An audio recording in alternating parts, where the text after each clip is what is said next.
2012 Planning Commission meeting. Hope everybody had a great summer.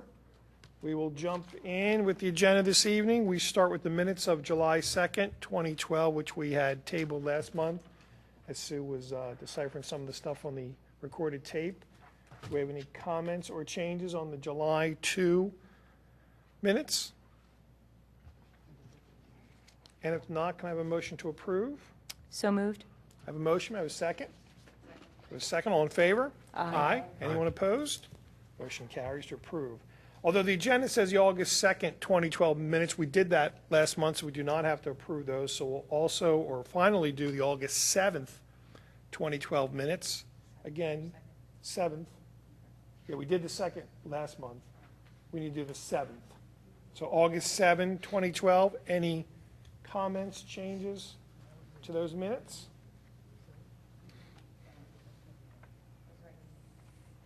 Not hearing any, my motion to approve. So moved. I have a motion, a second. Second. Thank you, Julia. All in favor? Aye. Aye. Anyone opposed? Motion carries. We will start this evening with recommendation of ordinance 2012-09, amending Chapter 280 of the Radnor Township Code zoning ordinance by establishing regulations for outdoor dining in the C1, C2, C3, PB, GH-CR, and PLO zoning districts. So we have copies of that. We should also have a separate email that came from Commissioner Curley for everyone. I assume everyone got that? Mm-hmm. Great. So maybe we can incorporate these two. My apologies. And who wants to take the lead? Kevin, you want to take the lead on this? Sure. Go right ahead. Thank you, sir. What we have right now is the existing outdoor dining regulations are limited to the WBOD district only. There are a few instances where outdoor dining is occurring outside of that, and they're grandfathered in or operating outside of ordinance requirements. In my course of being here, we've received a lot of inquiries as to permitting outdoor dining in other areas of the township, and we took a look at the regulations and thought that there were some opportunities that we were not fully taking advantage of. So that's what this ordinance in front of you is intended to do, is open up outdoor dining through all districts that permit restaurants in their districts, as well as those areas where restaurants may be existing non-conforming uses, and establish a separate set of procedures for that. So that's what this ordinance does. And as you mentioned, Commissioner Curley had, I guess, 5 specific comments that he wanted us to weigh in on and get specific recommendations from that. We've been working on this ordinance since the springtime and felt that we finally had something that we could get in front of you for your review and recommendations. We took the outdoor dining regulations that were in the WBOD, pulled those out, so now everything is in one separate section for some consistency. Those restaurants that are currently operating outside or within the WBOD that have valid outdoor dining permits would not be affected by this ordinance. This would only apply to new restaurants and to new applications for outdoor dining. So I don't know if you wanted to go through and if you've had a chance to review and offer your comments, and then we can discuss those one by one and then go through the commissioner's comments and go from there. You want to do it by section? Is that the easiest way? Or does anybody want to jump in with questions right away? How do we want to handle it? Why don't we do it by sections? Probably the easiest. I have one general question. Go ahead. If this is going to apply only for new permits, then if we put something in that's fairly conservative, when they apply for this, do they have an application process where that can be modified based on their particular situation, or is it just once it's in place, it just applies to everyone? How does that work? Is there an actual permitting process they have to go through where we could give There make is changes? a permitting process. All applications for outdoor dining go through the Design Review Board, which looks at the furnishings and the layout for that. There's a permit process that the health officer also goes through and reviews. We look at compliance for seating, building code regulations, accessibility, fire code, things like that. Existing applications, we know those restaurants that are currently operating Under permits, we're going through that process now of identifying all of those. So that wouldn't change, and the records would indicate that they were under the old code and the old requirements. In most cases, these regulations that we're proposing are relaxing some of those standards. So if somebody wanted to increase that are currently operating, then they could come under the new regulations. But there could be some additional regulations that they're not currently subject to, and that would be their decision whether or not they wanted to expand their facilities and then meet the new requirements or keep them as is under the current requirements. And then my kind of overview question has to do with the title of this. At the very top says, establishing regulations for outdoor dining in the C1, C2, C3, PB, GHCR, and PLO zoning districts. But then section 1, right after the preamble, only mentions C1, and it says planned business, not PLO, and it doesn't say anything about C2 or C3. So, and it doesn't reference WBOD. So I know that you said you pulled this from WBOD, so do the WBOD regulations supersede, for outdoor dining, do the WBOD regulations supersede this, or would WBOD become incorporated within this? WBOD regulations pertaining to outdoor dining would be removed specifically. If you look under Section 4, it talks about the specific sections where the outdoor dining is. Section 1, at which you were referencing, are areas within the code that deal with outdoor dining in a specific manner. It's not referenced in the C2 and C3 and some of the other districts because that's not where outdoor dining is currently regulated, so there would be no reference. Section 1 is just amending those sections that are currently dealing with outdoor dining in some fashion or another. And then in a later section, we'll establish it in those sections that are mentioned up in the top. Correct. And Okay. Section 4 does all of those except for the PLO, and the PLO is a separate district set of regulations further on. Okay. So with that being said, any general questions, or we'll jump in to section 1? I have some questions. Go ahead. Or do you want to go through sections? I can do that. It's probably easier. Okay. All right, fine. We'll stay orderly. Yep. Anything in section 1? Let me see where my I separately in here, and I looked at this last month, so every district will still ultimately fall under 115.3. Kevin, I just wanted to clarify that. Correct, yes. 115.3 is the new section regulating outdoor dining. Okay. So where outdoor dining is permitted in accordance with this ordinance, you would then go to that versus going to the WBOD section for those restaurants in the WBOD district. Instead of jumping around, everything now points to outdoor dining as an accessory use as regulated under 115.3. Okay. Which is, section 1 is removing it from some of those other sections and then deferring back over to 115, just for consistency. So there was one section. If we needed to make an amendment, we're not jumping through the ordinance making amendments to different sections. I had a general question. I don't know where this would fit in or if it's necessary. It's made clear in the ordinance that the outdoor dining cannot interfere with egress and movement of people along the sidewalks and emergency vehicles. I'm concerned that, you know, we all picture in our heads outdoor dining being a summertime thing, but there doesn't seem to be any good weather activity. But I was concerned about whether we should actually prohibit it during times of ice and snow and bad weather. I mean, you'd think practically people wouldn't be eating out, but maybe if you're having, there might be situations where you did, and I'm worried about the impact of that on you know, it's hard to walk down the sidewalks when they're snowy and icy anyway. So if you also have outdoor dining going on. It's limited in here. We did It start does? to look at that. We had initially, the first draft that we were discussing, staff and then with the Community Development Subcommittee of the Commissioners, where we had it year-round. We ended up pulling that back so that it's limited from March 1st through November 30th. So we're using dates, December, not January, and weather February. conditions. I'm sorry? We'd be using the dates rather than just general weather conditions. It's that the would dates prohibit. currently. It's currently That the was my dates, but question. we've expanded it from April through September, now from March through November. So there's the winter months of December, January, and February. The furniture would have to come in as it's coming in now. Okay. You still can get snow in November, you know. It could happen. You could. but- Or like the last winter, you could have days that are 60, 70 degrees that are well-suited. And we tend to have some warm days in November and in March, which is why we opened it up. And ultimately, the businesses are going to dictate to themselves how that happens. And they've been very responsive in times of hurricanes and things like that, where we've gotten word out.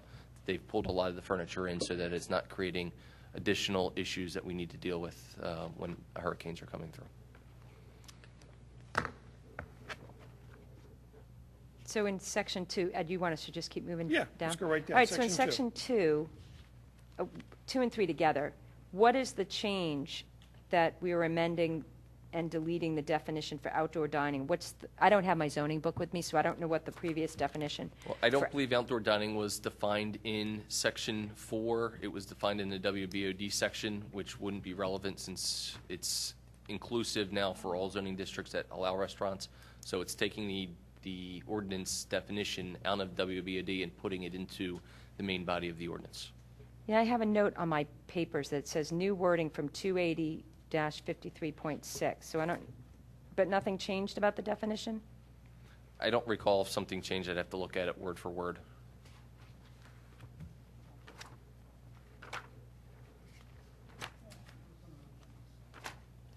But your point is, it should be exactly the same. There's really no reason Well, for it to no, be I had a different. note on, I just don't have my Okay. zoning book here. It just says, I made myself a note, new wording. So it leads me to believe that there's been a slight change to the definition, and I just was curious what the Gotcha. change is. We can have Kevin check that. Just quickly glancing at it, it looks like it's word for word. I'd have to do kind of an overlay of the two, but it looks pretty similar. Thank you. Oh, no, it is changed. No, they added the seat, they added the line that has indoor seating. That's the change, is that the definition did not previously state that an establishment had to have indoor seating. And the new definition states you have to have indoor seating. Correct. That is, I do That's see the that change. change. So you And that can't was a just have concern. so a walk-up, if we had a walk-up food establishment, like an ice cream parlor or something like that, that doesn't have indoor seating, they're not eligible for outdoor seating, is how Correct. I read this. Whereas without the change, they could be. The food code does regulate them differently, places that have indoor seating versus kind of a carry-out facility. And then also our parking regulations will treat that separately as well. So a strictly carry-out would be more inclined to a retail type of parking requirement versus a sit-down restaurant would then fall under the restaurant requirements for parking. So you couldn't start to provide seating for a place that never had seating and have it outdoor. You'd have issues with parking. Right, but had we not added that change, they could have potentially. Correct. Okay.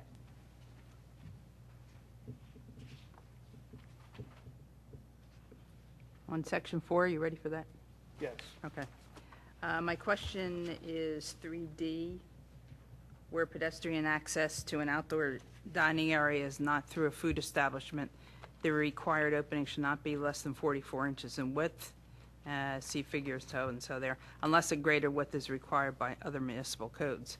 Why wouldn't it be through a food establishment? Because it's supposed to be with a food establishment. I don't understand that. Well, if you go up on North Main Avenue, you actually have to go through some of the seating areas just to get to some of the restaurants. Yeah, but then you go in the restaurant. You may just, you The may way sit, this is read, it says the outdoor dining area is not through a food establishment. It's from the street. Like, instead of It's in going front of it. through the restaurant to the outdoor area, you come from the street Street to the into rest- the outdoor obviously, dining yeah. area. That access has to be Has to be what? the 44 inches. Isn't that what we're talking about? What we're That's the talking, doorway. that section actually falls under the pedestrian barriers, where pedestrian barriers are required. So where you're not having to go through the restaurant to then get into the outdoor dining, where it's alongside or in the rear, this would be a case where would be traversing through the outdoor dining area and then getting into the restaurant. We're requiring pedestrian barriers to separate the outdoor dining area from the other public walkways.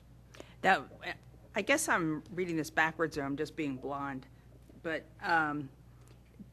to me, it sounds like this could be somewhere other than, sorry for the blonde here. To me, it sounds like this could be somewhere other than with the food establishment, the way I read this. It might not be adjacent, you mean? Yeah. I'm understanding it as you can enter directly into the outdoor dining section without having to go into the building, and that they want to have a designated entrance for that area. Is that what?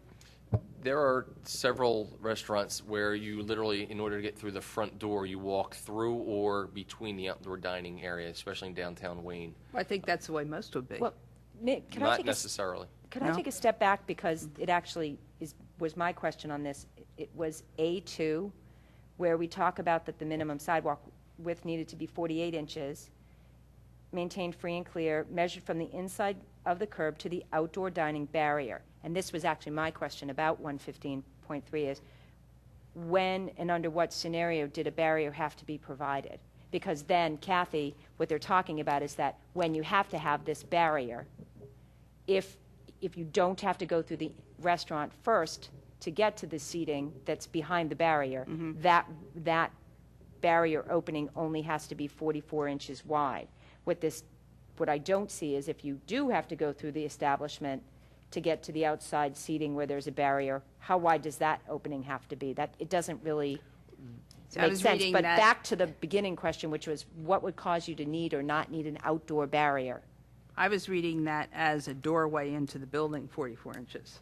It's So you're specifically talking under about a pedestrian walkway. barriers. A That- walkway at 44 inches, that it will be free, so you don't have to weave through the tables to get to the restaurant. Okay.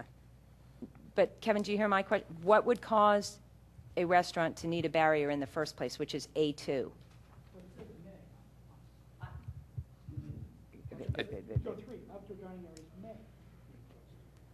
Above that, in 2, it talks about that you have to have a minimum sidewalk width maintained free and clear from the inside of the curb to the outdoor dining barrier.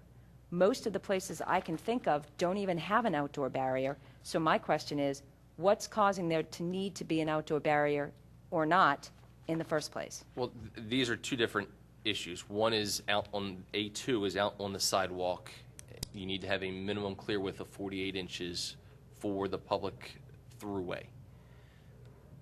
Number 3 is dealing with if you choose to put up a barrier to locate your outdoor dining area within and enclose that, that then regulates the requirements for that. I understood that. What I was trying to get at is, so it's just simply a choice.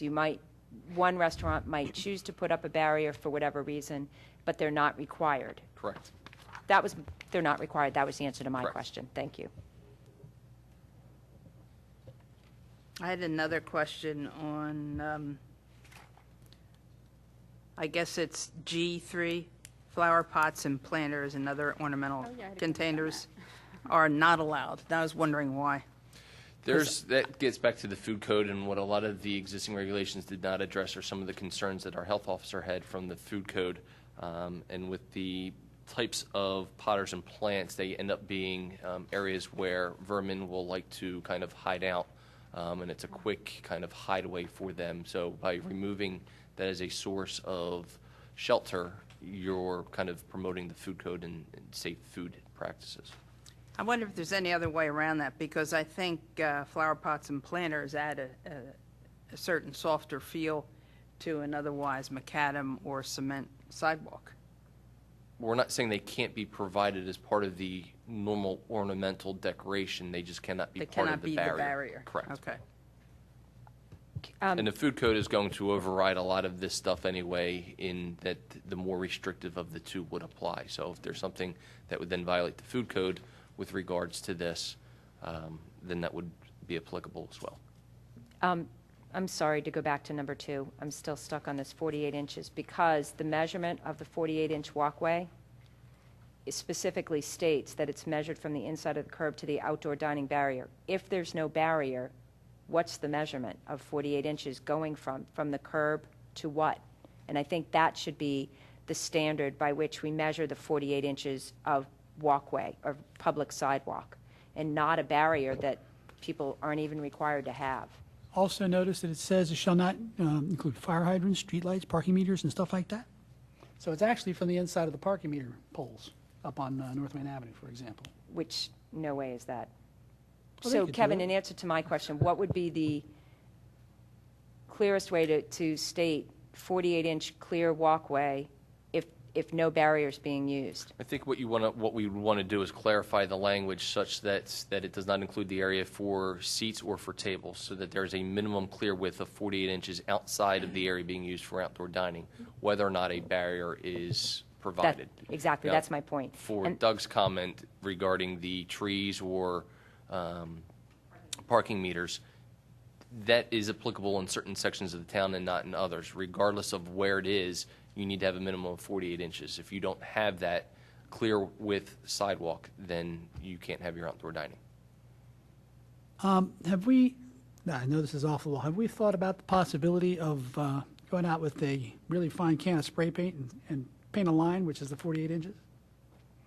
Because I can guarantee you that there are some Saturday nights and Friday nights I drove walking down there that I'm lucky to have 20 inches, let alone 48 inches, walking down North Wayne Avenue. I would have to take a look at seeing what the current code requires, because this is a new provision, I believe. I don't think this was in our existing language. Well, it doesn't, whatever it Well- is, Yeah, whatever but I it mean, is. That's I don't- enforcement. Yeah, that's enforcement. Let's stay on target.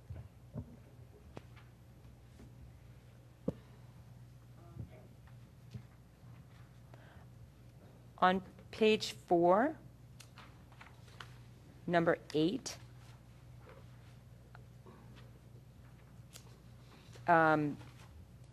is in the associated principal restaurant use. I'm just double checking the spelling of principal. I have other comments on this page which have to do with Mr. Curley's comments, but I just have the question about the spelling. It might be PAL. Yeah, I believe it is PAL. Yeah, thank you.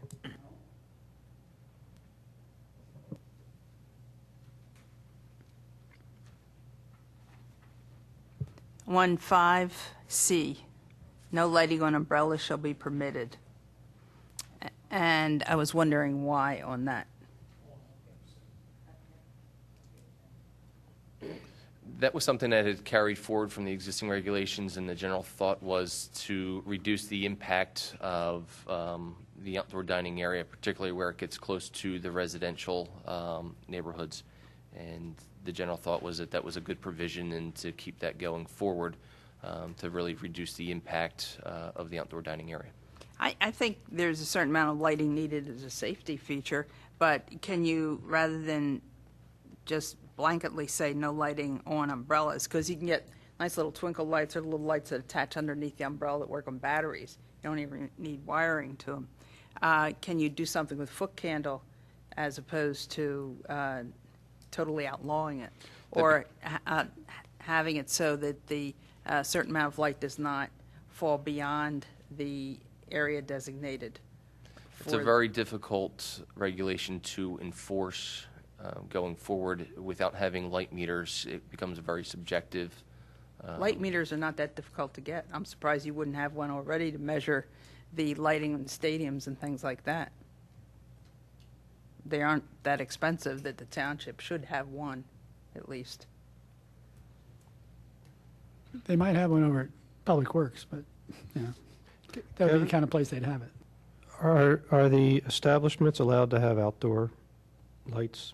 Forget the outdoor seating. I mean, can they can just have lights outside their door, Yes. correct? Yeah, they can have lights on the building, they have lights within the patio area, but not specifically on the umbrellas. And it just seems to me, to Kathy's point, it's a very low occurrence rate or probability that the lighting on the umbrellas would be worse than the lighting on the whatever, around the door or something like that.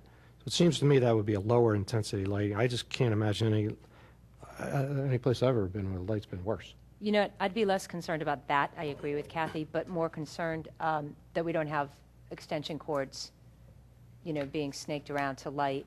I mean, people can do battery operated and whatnot, but I don't know that that's very efficient. So I agree with you, Kathy, about the light power, the candle power of a twinkly light up under the umbrella, particularly because it would have the umbrella to shield it from getting away from the immediate area. But I actually would, electric cords if people were going to try to string lights. Well, I think that could be handled by the electrical code. Yeah, if there's coverage for it, yes. Yeah. Because I doubt that you allow extension cords to be run through restaurants as it is.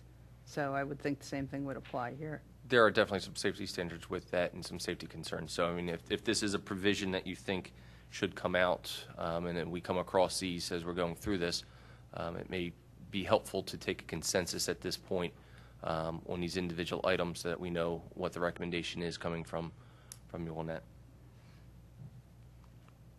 Well, I see no problem with 5C, allowing 5C, or I should say removing 5C and allowing.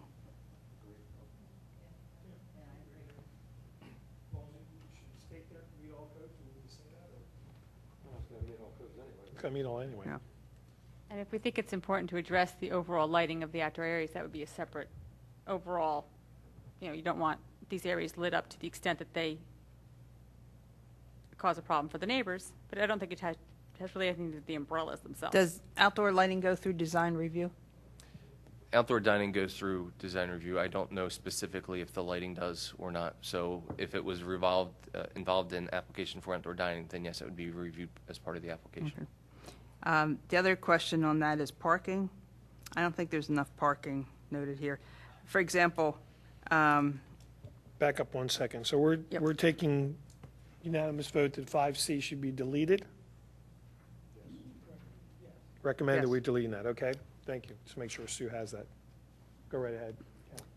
for example, on 11 to 25, that's 3 spots. And 25 people, you could have a couple coming in one car, that's 12. Or you could have 4 people coming in a car, that would be 8. But it's certainly more than 3 parking spots. And I think a lot of these areas where this would be going are already very tight. So I don't think the base numbers on this is enough. As you go higher up, you add more parking spaces. But I think on the 11 to 25 base at that point, you need more. This is more of a kind of a bigger picture question about this because I read Don's comments. I've always been curious what it is about outdoor dining that we think that we think the parking should be any different. I mean, there's, in the areas where people are considering outdoor dining, just as many people in the township and surrounding areas drive to those restaurants to use the indoor dining as they would drive to use the outdoor dining. So I don't understand what the magic part of outdoor dining is that we would make our parking requirements more lenient. I guess to echo Kathy's comments. I think that the theory is that in the summertime, people are more apt to be out walking around and walking to restaurants, and a lot of the outdoor dining, at least that I can think of, is in walkable areas where there's a lot of residents. So I think that's what the theory is.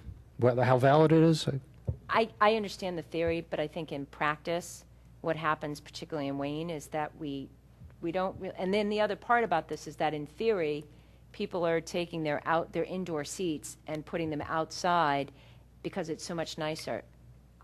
In practice, what I've seen is that they're just adding outdoor seats and adding more people. You can see any number of restaurants in Wayne that are just as crowded inside in the summer and full outside. I don't know if that's other people's experience or not. Well, the other issue is that you're asking the businesses to provide the parking year-round, but they're only able to use the parking half of the year. And not even half, And yes, it's going to be more crowded during the summer, right? but why provide all that extra parking that theoretically you don't need the rest of the year? It's a bit much. So that's, yes, It's not that's a even fair half a comment. year. Yes, you have It's to not use even more half of a the year. shared parking idea It's during 9 the of summer the 12 months. months. Well, It's March it's to 9 months. November. But if you take out weather, how many rainy nights, how many buggy nights, how many windy nights are you not going to get? I think that's the theory, is they're getting a discount, if you want to call it that, for the lack of ability to use it year-round. That's a fair comment. I just want to make sure we're not overly generous. One of the concerns when we started looking at this ordinance, that we were getting feedback from a lot of the restaurants, or that the businesses on especially in the nice weather, they were not having the same capacity inside, and those seats were then outside. That they weren't seeing an increase in their flow through the night. It was the same flow of people coming and going. It was just that people were choosing to sit outside versus inside, and the inside seats were staying vacant. The other concern is that we have a lot of existing restaurants that would not have the opportunity to provide parking at all if they choose to have outdoor dining. Well, and that there's- comes down to, I was going to look at number 7. I mean, what it says, the parking requirements for principal restaurant shall provide. How do they do that? I mean, how does like, I forget, it starts with an A in the middle of. Any restaurant Any of in the Wayne has restaurants no on, any of the parking. restaurants on North Wayne Avenue, None of them have parking. how do they guarantee that those parking spaces are? And that's why we looked at a graduated scale, that there was going to be a minimum of, and we have in here 10 seats, where you can have your first 10 seats without having to provide any additional parking. That way, every restaurant could have some sort of outdoor parking. Those that had more capabilities of providing parking could then provide more parking with the increase in the number of seats. But they don't own the parking spaces in front. They don't even own any of those spaces. Basically, the way this is written, then, if a new restaurant wanted to open up on North Wayne Avenue and provide outdoor seating for more than 11, they couldn't do it because they have no parking. They could. There are options. They could go to the zoning hearing board and look. A lot of the restaurants that have opened up that do have parking issues have shared parking agreements in some of the parking lots. So I don't want to say they couldn't, because there are always Okay. options. Yeah, but what has happened before zoning hearing board is that a lot of restaurants have come in and they say they rent spots in the AT&T lot. And those spots have been rented multifold, so that if all those people actually showed up, the cars would be stacked on top of each other. And I think maybe they pay a certain amount of money to do that. And I'm not sure where that goes, the township or whatever. But in effect, it's not there. And that's the problem. And you only have so many municipal lots and so many meters, and there's a lot of restaurants opening up. And there have been restaurants opening up, and we hope they're successful. But there's not enough parking. Look at the White Dog Cafe. And that has a parking lot there, but their parking has taken over all of it there, so that the other businesses in there are really strapped for parking. Do the restaurants have the option of limiting their indoor seating, like having a certain amount of seating, and if they want to have outdoor seating, they just move some of that outdoors rather than increase their seating by having outdoor seating? That becomes an enforcement issue, and they will say that, but in practicality, when you come back out, those seats start to migrate back inside, and they're not leaving the outside. So you see a general increase, and it's an enforcement issue that we can keep on top of. It's just a matter of getting out there and doing it. Question, look at number 8 on that page. The number of outdoor seating shall be limited to 25% of the total number of indoor seats. What's that, the new restaurant that was where Agnew Real Estate used to be? Exantria, that's a Mexican restaurant there? Cilantro, forgive me. I get the feeling they're more than 25%. That is probably and I don't know. I'd have to take a look at the file to see where that was approved, but that wouldn't be affected by this. This would be any new restaurant coming in would be limited to the 25% of the number of indoor seats. All right, but if the restaurant turned over, for example, would it? The use would The be new- grandfathered, the yes. use- Wait, that's WBOD though, right? Well, no, but what he's saying This is isn't this. affecting WBOD, or is it? Well, it's repealing it. it would affect new restaurants coming in the WBOD Okay. would be then subject to this. Because they're moving all this stuff Okay. into one place. But I thought a lot of this came from WBOD. The core, there's a section of the regulations that we pulled from the WBOD and then modified those now that this was expanding out throughout the township. Just limiting it to the regulations that existed was not appropriate, so we had to put additional ones in there.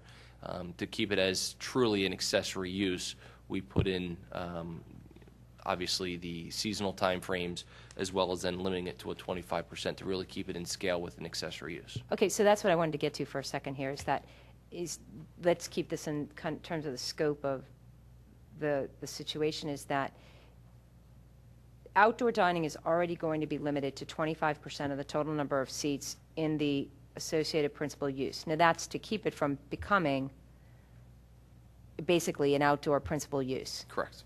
So the inference here is that if you were to have 51 outdoor seats, that means that you have 200 indoor seats.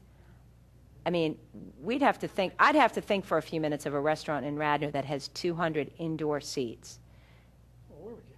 And so, hang on, let me just finish my thought here. And so I think one of the things we need to keep in mind here is that number 8 effectively contains this from being a crazy, out-of-control thing to begin with, because you only can have 25% seating outside. And that's what's going to keep the nature of this from turning it from an accessory to principal use. Correct, Right? and that was one of the new regulations that we So put in that's new. there. That's a protection here, which is good.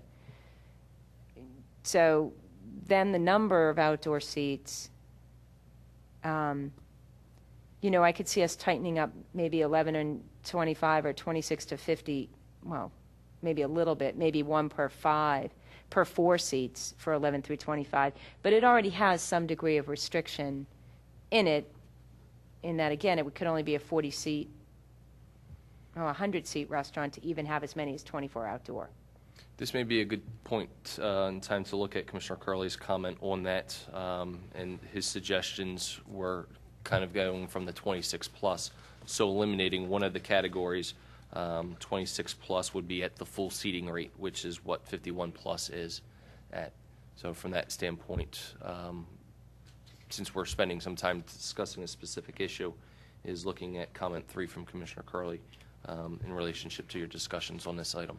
Well, what does it says it has the same thing as indoor seating. What's indoor seating required? Well, the principal use is 1 per 3 seats, 1 per 3 seats, and then 1 for every 2 employees on the largest shift. So that's what the parking requirement is for a principal restaurant use.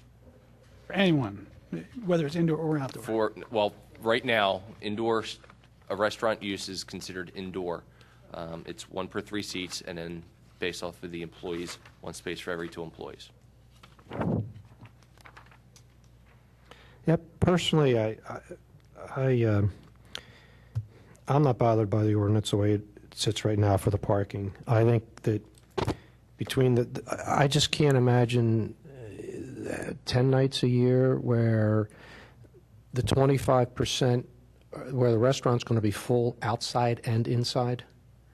So I agree with your comment, Kevin, that from my experience from being out, what happens in the summertime, when it's nice out, people are sitting outside, nobody's inside the restaurant.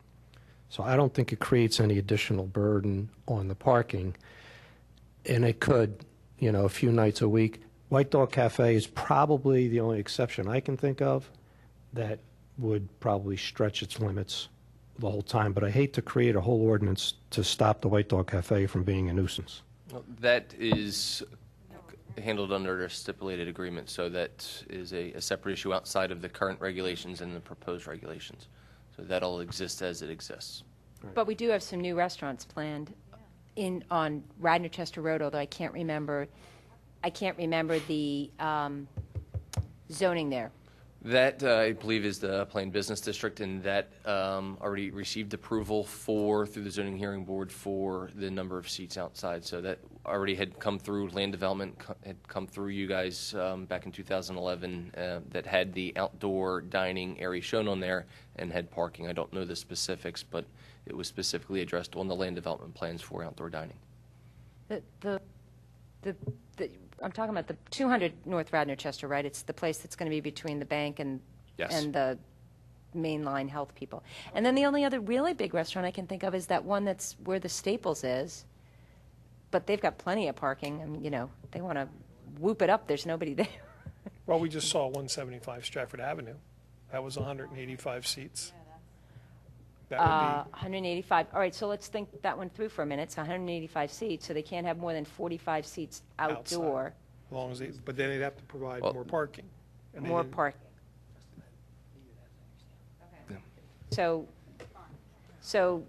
But they're going to be limited by their the number of seats they can have in general is going to be limited by their overall parking. Well, their parking requirements are back to what their parking requirements are back to what the kind of the original indoor dining is, which is 1 seat per 3. Oh, after the first 50. See, why are we stepping it up? If somebody wanted to have 50 outdoor seats, why are we giving them a break on the first 50 and only putting in the regular dining regulations at 50. So that we're not At treating 51. somebody that has 30 differently than we are treating. So for the first 30, for a restaurant that has 30 or a restaurant that has 60, the first 30 are being treated the same no matter what.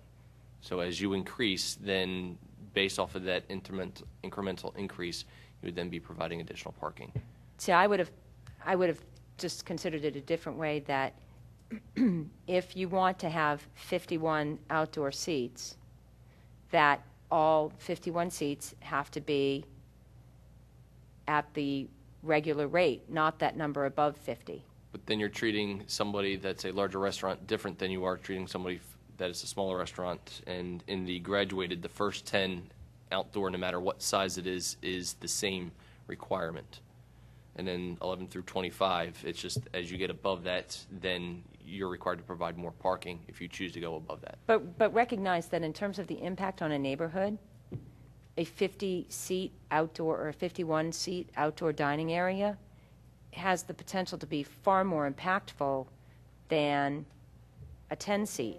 So maybe they should have to make sure they have, if in addition to the noise and the commotion, that we should at least protect the neighborhoods around them by making sure that they have to meet the parking that we would have them meet if they were indoor. So Not maybe make we it should go easier back. on them to have 50 people hanging outside. So are you But their comment is going to be, our first 12 people sitting outside aren't any more impact than the 12 people in that tiny restaurant. That's So what you true. want to do, I think then looking at this, if you want to take that approach, is you make the requirements less restrictive for the smaller numbers, but go up higher than what's already recommended here for the larger numbers. Say that again so I can. I mean, for instance, 1 to 10, none, I'm fine with that. 11 to 25, one space per 5, that's very generous, and I'm okay with it. I I think that don't Kathy think that's enough felt that that if was you're not at the enough. 25, because that's 3 spots. And you'd have another, at least one more of the wait staff there. And then the patrons that'd be sitting So there. maybe we. So maybe you need to break that differently. Maybe 1 make it 11 to 20.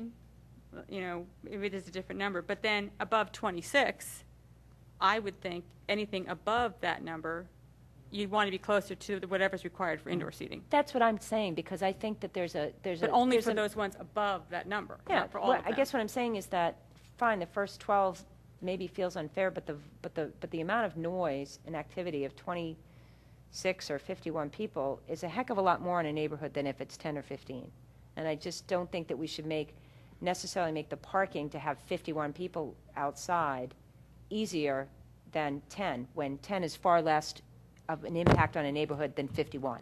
Yeah, I think that's the same thing. I think it's just a different way of saying it. Yeah. Are you concerned that for 51, the first 50 are free and there's no parking required for them at all? No, the first 50 have, Less parking required than what it would be if it were inside. So 'cause no. I read this to be that So the first 50 is 9 seats, and then above that, it's 1 seat per 3. That's how I read it? I read it as, no. I read this as up to the first 50 seats of those 51, they have to meet the requirements of the 2 lower steps. Yeah, is how much did you guys come up with? Whatever that 9. Okay, good. Yeah, exactly. It's 9 All right. seats. Whereas normally 9 50 spots. 9 spots, whereas normally 51 would require 17. Yeah, we get back to this theory of outdoor dining and in the summertime, and I guess I'm of the mind that it doesn't stress the system that much, because I think a lot of people move from the inside to the outside. But here's my point. Here's my point, Steve. It actually, at that point, has much less to do for me about what you're saying, because I hear what you're saying in terms of people walking. It has to do with not wanting to make it too easy for people to put 51 seats outside, because the impact on a neighborhood for 51 seats outside is way more than 10 or 15 people outside. So I didn't want to make it too easy to put 51 seats outside. And the way that we're making it easy is by not having the parking be more strict. I think that that's where Commissioner Curley's comments were coming from. And I don't want to speak for him, but looking at the way he had modified or had addressed his comment in here, not saying that we go with the 26 through 50 or 26 plus. We can adjust these numbers as you feel that is appropriate and reduce one of the steps. to address that concern. So maybe it's the first 35 and then anything above 35 or something along that, where it's kind of a compromise somewhere in between both of those. I would agree at over 26, as Commissioner Curley says, go to the standard parking. I'd like to recommend a slight change that might meet all of our concerns, which is I would want to do the number of outdoor seats up to 12, because I'm thinking 4 per table at none. But then I'd want to do 12 to 25 at 1 space per 4. I mean, the next higher level, and skip this 1 space per 5. And then from 26 on, go up to is it the 3? And I think that would So you're saying 1 to 12 would be nothing? would be nothing. But then 12 to 25, we'd go up to 1 space per 4. 13 to 25. Thank you. 13 to 25, 1 space per 4, and then not have 2 more columns, just have 26 and up. Then that would say 1 space per 4 after the first 12 seats 25, to 25. and then after 25 or 26 and above is 26 the normal zoning. Plus would be the normal zoning. Yeah, again, I think that would yes. solve the neighborhood Well, it's- 'cause, impact you know, problem. Would you want 50 people sitting in a table outside your, I mean, that's a lot of people. But that has to be a big restaurant. We can't. No, right, Well, exactly. then why don't we just put a cap on it? I mean, if we don't want 50 people, let's just say you're done it. No, You've done because it. you might have a situation where there's a standalone restaurant in a very open area, and they can do it, and it doesn't impact anybody, but they'd be providing parking like you would for any restaurant. And I'd be okay with But that doesn't help impact the area. I mean, if you have 300 people outside because it's 1,000, or 250 because it's 1,000 1,000 person restaurant, and they provide the parking, you still have the impact to the people. I mean, I'm not, look, I don't, It's not we a bad can do idea, though. this. If we capped it at 50. Yeah, whatever Some it people is. always come in and get a zoning variance for above 50. If it really is that big, but there's Yeah. so many other factors. You start putting more than 50 people outside, I would be concerned. Yeah, but I'd rather go after the problem straight on versus trying to regulate it through parking. That's all. Your change is fine, but. Yeah, I have to say, that would be a huge restaurant. And if they have enough room for a restaurant that size. Well, all right, so let's think about that for a second. So, do we want to approach it with the maximum number of outdoor seats? And if there's a restaurant in the town, that they would have to come in if they wanted to put more than 50 outside. Any 'Cause new really, restaurant that think doesn't about it, have crowd it. 50 Yeah. outside, every night outside. If you think about like the IAC. I have no idea what their parking is or how many seats they have inside. I just don't know. But, say they were the type of situation where they could have 51 people outside, there's a lot of houses not too far from there. That's a lot of noise. Kevin, how would we treat this like George's? There's a restaurant probably has at least 200 seats, and they have how do we define the parking for George's, because that's in a shopping center? Are they defined parking spots there? Because that could be the type of restaurant that could go over 50 outside. No, what we look at is the individual uses as they're coming in, and we're tracking the available use for each use that is in there and the amount of parking that use requires based off of what is then left in the shopping center. And you could get to a point where you don't have any available parking left. And at that point, any new use, if there were still some vacant stores, the center would need to come in for a variance. So how do we take into a consideration in that shopping center, most of those stores are closed at night, so George's can use that parking? Is that part of the equation or not part of the equation? That plays a little bit into the ratios of here, and whenever you have a shopping center, typically you have regulations for shared parking, so you don't look at the individual uses, and that's all taken into consideration for a park once and visit multiple locations. Okay. So what if we were to go ahead and make those changes as you recommended, 1 to 12, 13 to 25, and then just go 26 to 50, and then say 50 is the maximum outdoor seats? I like it. Okay. But we're saying 1 to 12, none. 13 to 25 would be at a 1 to 4 ratio. Now, what's calculated it out?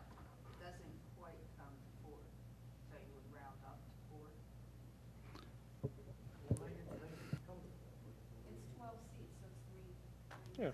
All right, if you're going to have, suppose that you have the outdoor seating as 25% of the indoor seating. If you have, pick a number, 11 outdoor seats, that means you're going to have 44 indoor seats. So you're going to have a total of 55 seats. What's the part now? For the 44 indoor seats, you're going to have how many parking spaces? 15. Right. And then you're going to have to, okay, so Plus employees. okay. 15. And then the outdoor seats for those 11, the other 11? Under this scenario, you wouldn't have any. They'd only get 11 extra seats. So there would be a none. Julia's thinking was just a table of 4. Julia forgets that some people don't have children, but so it could be 6 tables of 2. But those of us haven't been at a table for 2 in years, so I understand where Julia's coming from. But My it- thought was to balance it. but- I want to make the larger impact areas more restrictive, but I really want to encourage outdoor dining in the tiny places.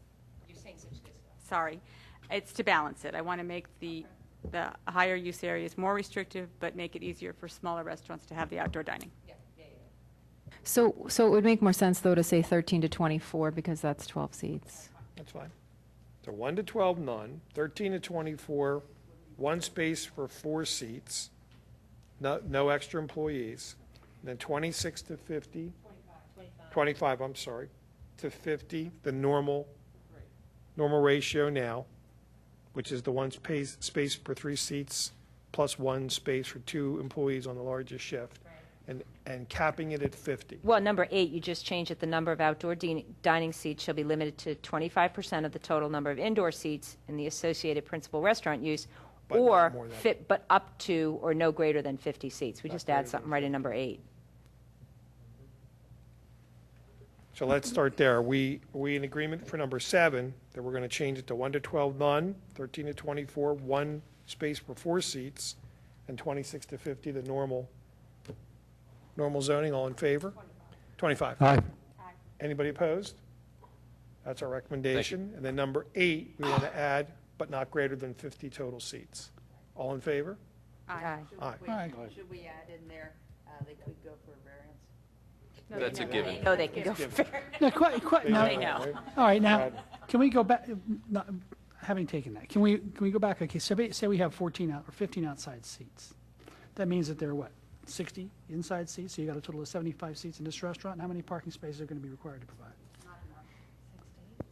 60 would require 20 plus the number of 20. 21 now, under Right. your scenario, under this scenario, Doug, because 20 for the 60 indoor seats, plus the number of employees, how many that is, and then 1 for the 2 more seats that brought it over 12.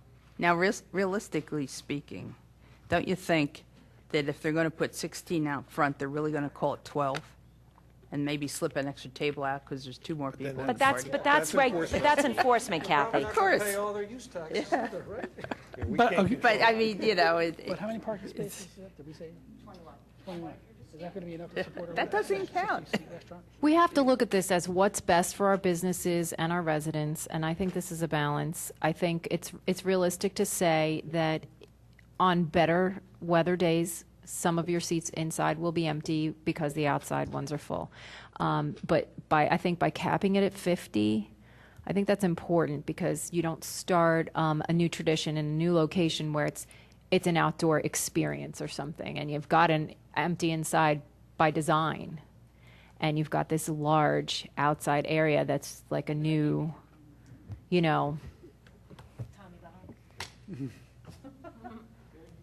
So we got those 2. While we're here, let's go to number 9, because Don had a comment there. We might as well stay with that. Kevin, correct me yeah. if I'm wrong. Is the only change on this paragraph the 8 a.m. to 11 p.m.? Well, the There's no- dates were added. Then dates were added, correct?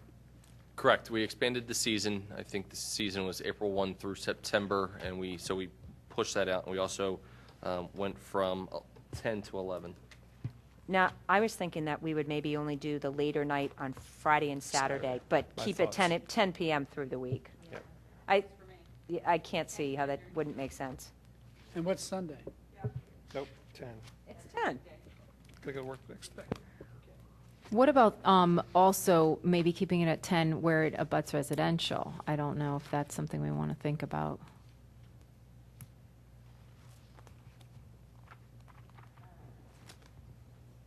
Because if it's in a commercial district, that's a lot different than if it's next door to residential.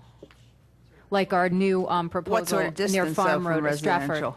Like on the one on Stratford, that's right next to residential, but it's in a commercial area, but it's abutting residential, Actually, that thing is in residential. isn't it? Residential, it has to be residential zoning. If you have residential units in a commercial area, that's commercial.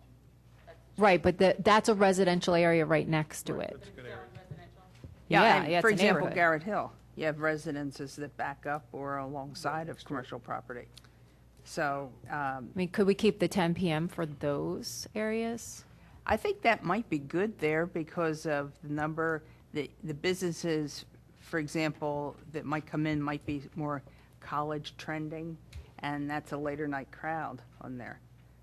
So I'm just wondering if the 100-foot distance from residential is sufficient, or do you want to cut the hours back, or what's the best approach? I'd probably leave it just to the weekends, but if everybody feels like they need to cut the hours back, I would do it based on the number of seats as opposed to the district.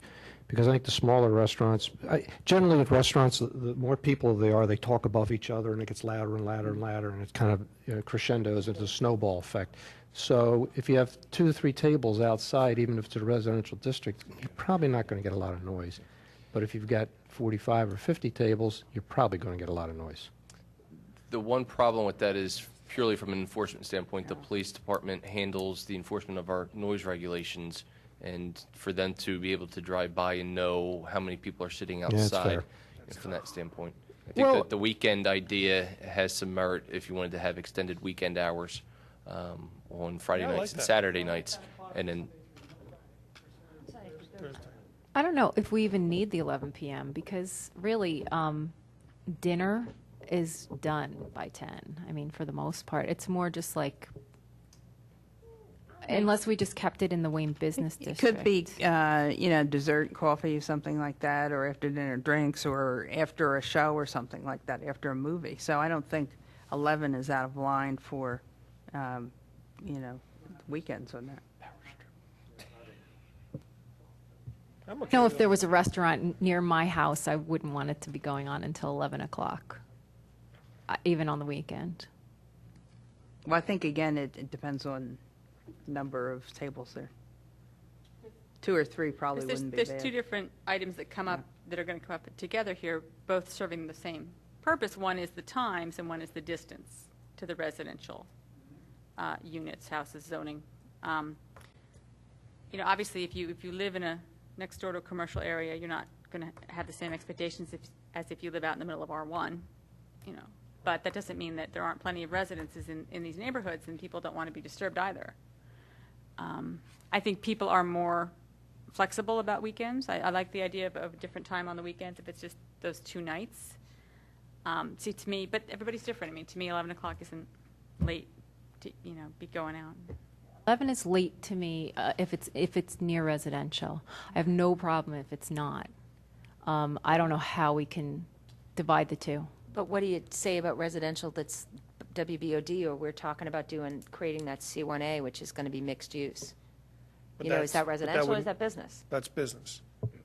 I I think, think it's residential units, I agree. In a commercial district, then it's commercial. But all of this stuff, I mean, WBOD has residential within it. See, it's intended to. Garrett Hill, is it mostly residential, or is it just that we're saying there's residential right up against commercial? But Well, you're you get off choosing of that. Conestoga, you're residential. You're Right, okay, choosing but that. if you're living in Garrett Hill, or even this C1A we're talking about If you're creating. going to move, if you move residentially in C1A, you're moving there knowing it's C1A. That's my Yeah, I point. think That's why the I'm okay with difference. the Friday and Yeah. Saturday night thing. Yeah, that's why I'm more okay with Friday, Saturday night. I think that's the compromise to be thinking here. Because really, showing up for dinner on a summer night when it's still light out till 8:30, 8:45, to be wrapped up by 10 might be hard. It depends on what we're looking to do there for them.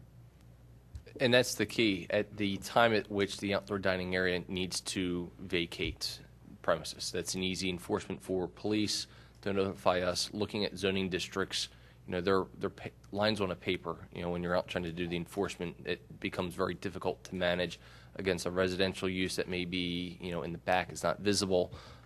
Keeping it strictly to a set hours for a set period for all outdoor dining is the best way to approach something like this. Yeah, I mean, I can't imagine asking the police to be aware of, going around and counting tables, and if there's 26 seats, okay, they have to be closed by 10, and if it's 12, they're okay to be open till 11.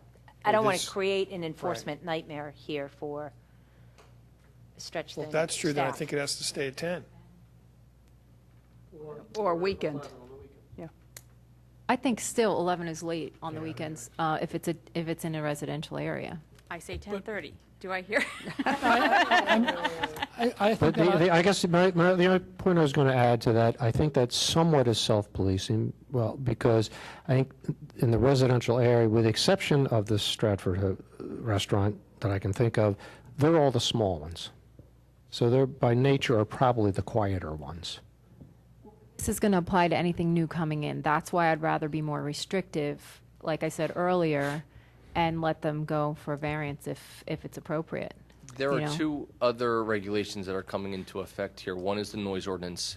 That does not go away. So if it's a nuisance and the police are called, and we have provisions in here for penalties, that if there are violations of our codes, we can withdraw the outdoor dining permit application. So they're going to start self-policing themselves after a visit from the police department from that standpoint. So regardless of the time, if a neighbor in a residential area is having a problem with the noise level, even though they're permitted to have outdoor dining past 10 p.m., they have a recourse. Absolutely. And As well as, and we were also looking at provision number 10, which came up in Commissioner Curley's memo. We just had where outdoor dining was adjacent to residential, it couldn't be in the rear. We've looked at that and said maybe it's to the rear or side, so that the building is then acting as a buffer along those residents as well. Now, if we change that and it's rear or side is restricted, then that makes a big difference. And one final provision is that we are not permitting kind of an outdoor bar service here. This is for sit-down dining only, and you're not going to sit down and get served drinks at that point.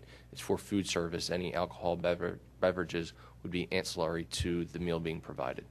So it's going to kind of really kind of start to cut down on some of those issues. Now, that I can't imagine how you're going to regulate. If you want to talk about an enforcement issue, I can't, how are you going to enforce that?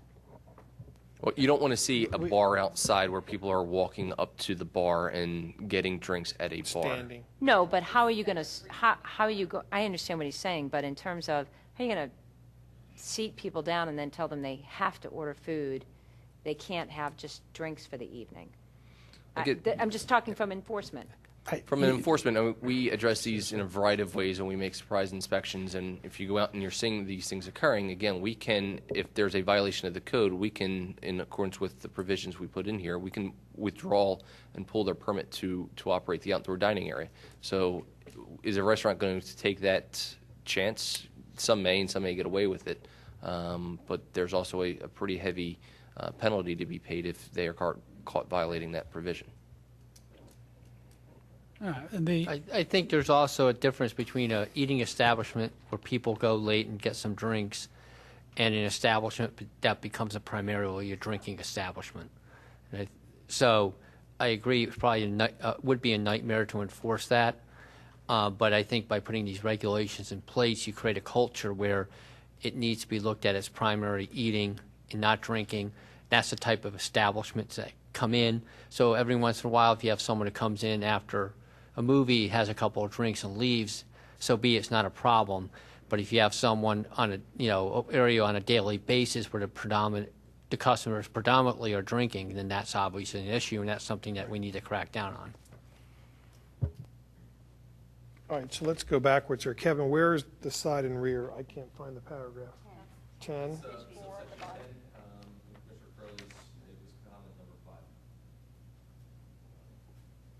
Oh, okay.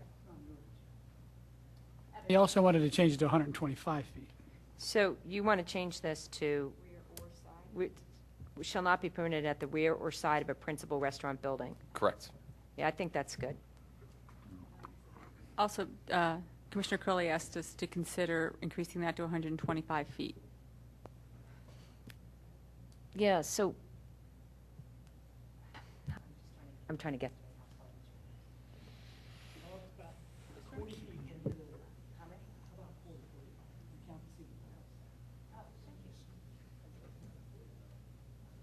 Does anyone know how many restaurants fall with, I mean, does that discount a certain number of restaurants if you increase it to 125? Has that been looked at all? I don't want to use the term in every situation because there's areas where there's commercial adjacent to and behind other commercial. But in most cases, our commercial districts border right up against residential districts. So you can always have, in those districts that permit restaurant uses, you can always have a restaurant adjacent to a residential area. Concern with the 100 versus the 125, currently we do not have any setback requirements. So putting in the 100 feet was something that we felt provided some level of protection. The other level of protection that I felt was built in was that the noise ordinance is something that we specifically mentioned in here. And if it starts to become a problem, then we get into police complaints, we get into multiple violations, we get into pulling the outdoor dining permit. Well, before we get into the 125 versus 100, what's the significance of any single-family or two-family dwelling versus a do we have multifamily dwellings in Radnor? We do, apartment buildings, things So along that why nature. wouldn't we just say within X number of feet, and let's discuss the feet, but of a residential dwelling?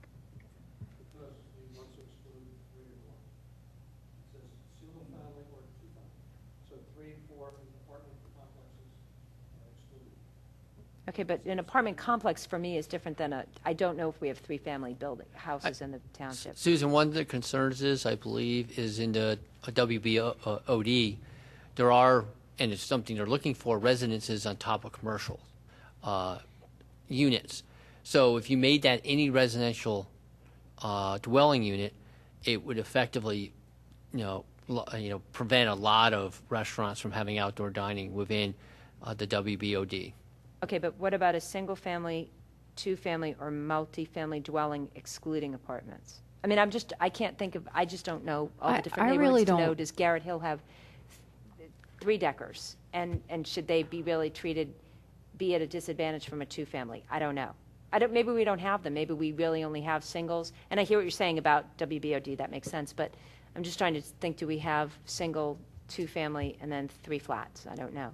I think the difference really becomes that it's more likely a rental than an owned residence, and usually in those cases, they're not as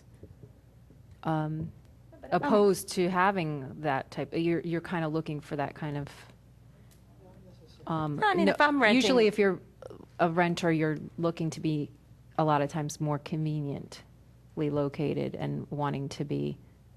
That's what, I don't know, like you would rent more in town than you would rent outside of town, and you'd want the walking conveniences. And well, practically speaking, do we have multifamily dwellings that are not apartment buildings? Yeah, we have some. So we just have to pick the number, 1, 2, 3, 4, whatever. But I'm just trying to, those people like to sleep, or don't want to be any more than anybody else, we got to pick a number. No, it's fine. I Yeah. know that. I was trying to understand the rationale of the single family and the two family specifically, taking into Peter's comment about, the homes above WBOD make a ton of sense. Yeah. So that's why we don't want to say the wording I said. This would say that the restaurant across the street from Heidelberger's, the Mediterranean restaurant now, could not have this because they're too close to the townhouses behind it. Wicklow. Aren't those single-family condos? Because that's- Yeah, Townhouses? that actually may be considered single family. I'd have to take a look at the code. on that. Well, and then, or we could, definitely consider Don's comment, which about the dwellings in a residential zoning district.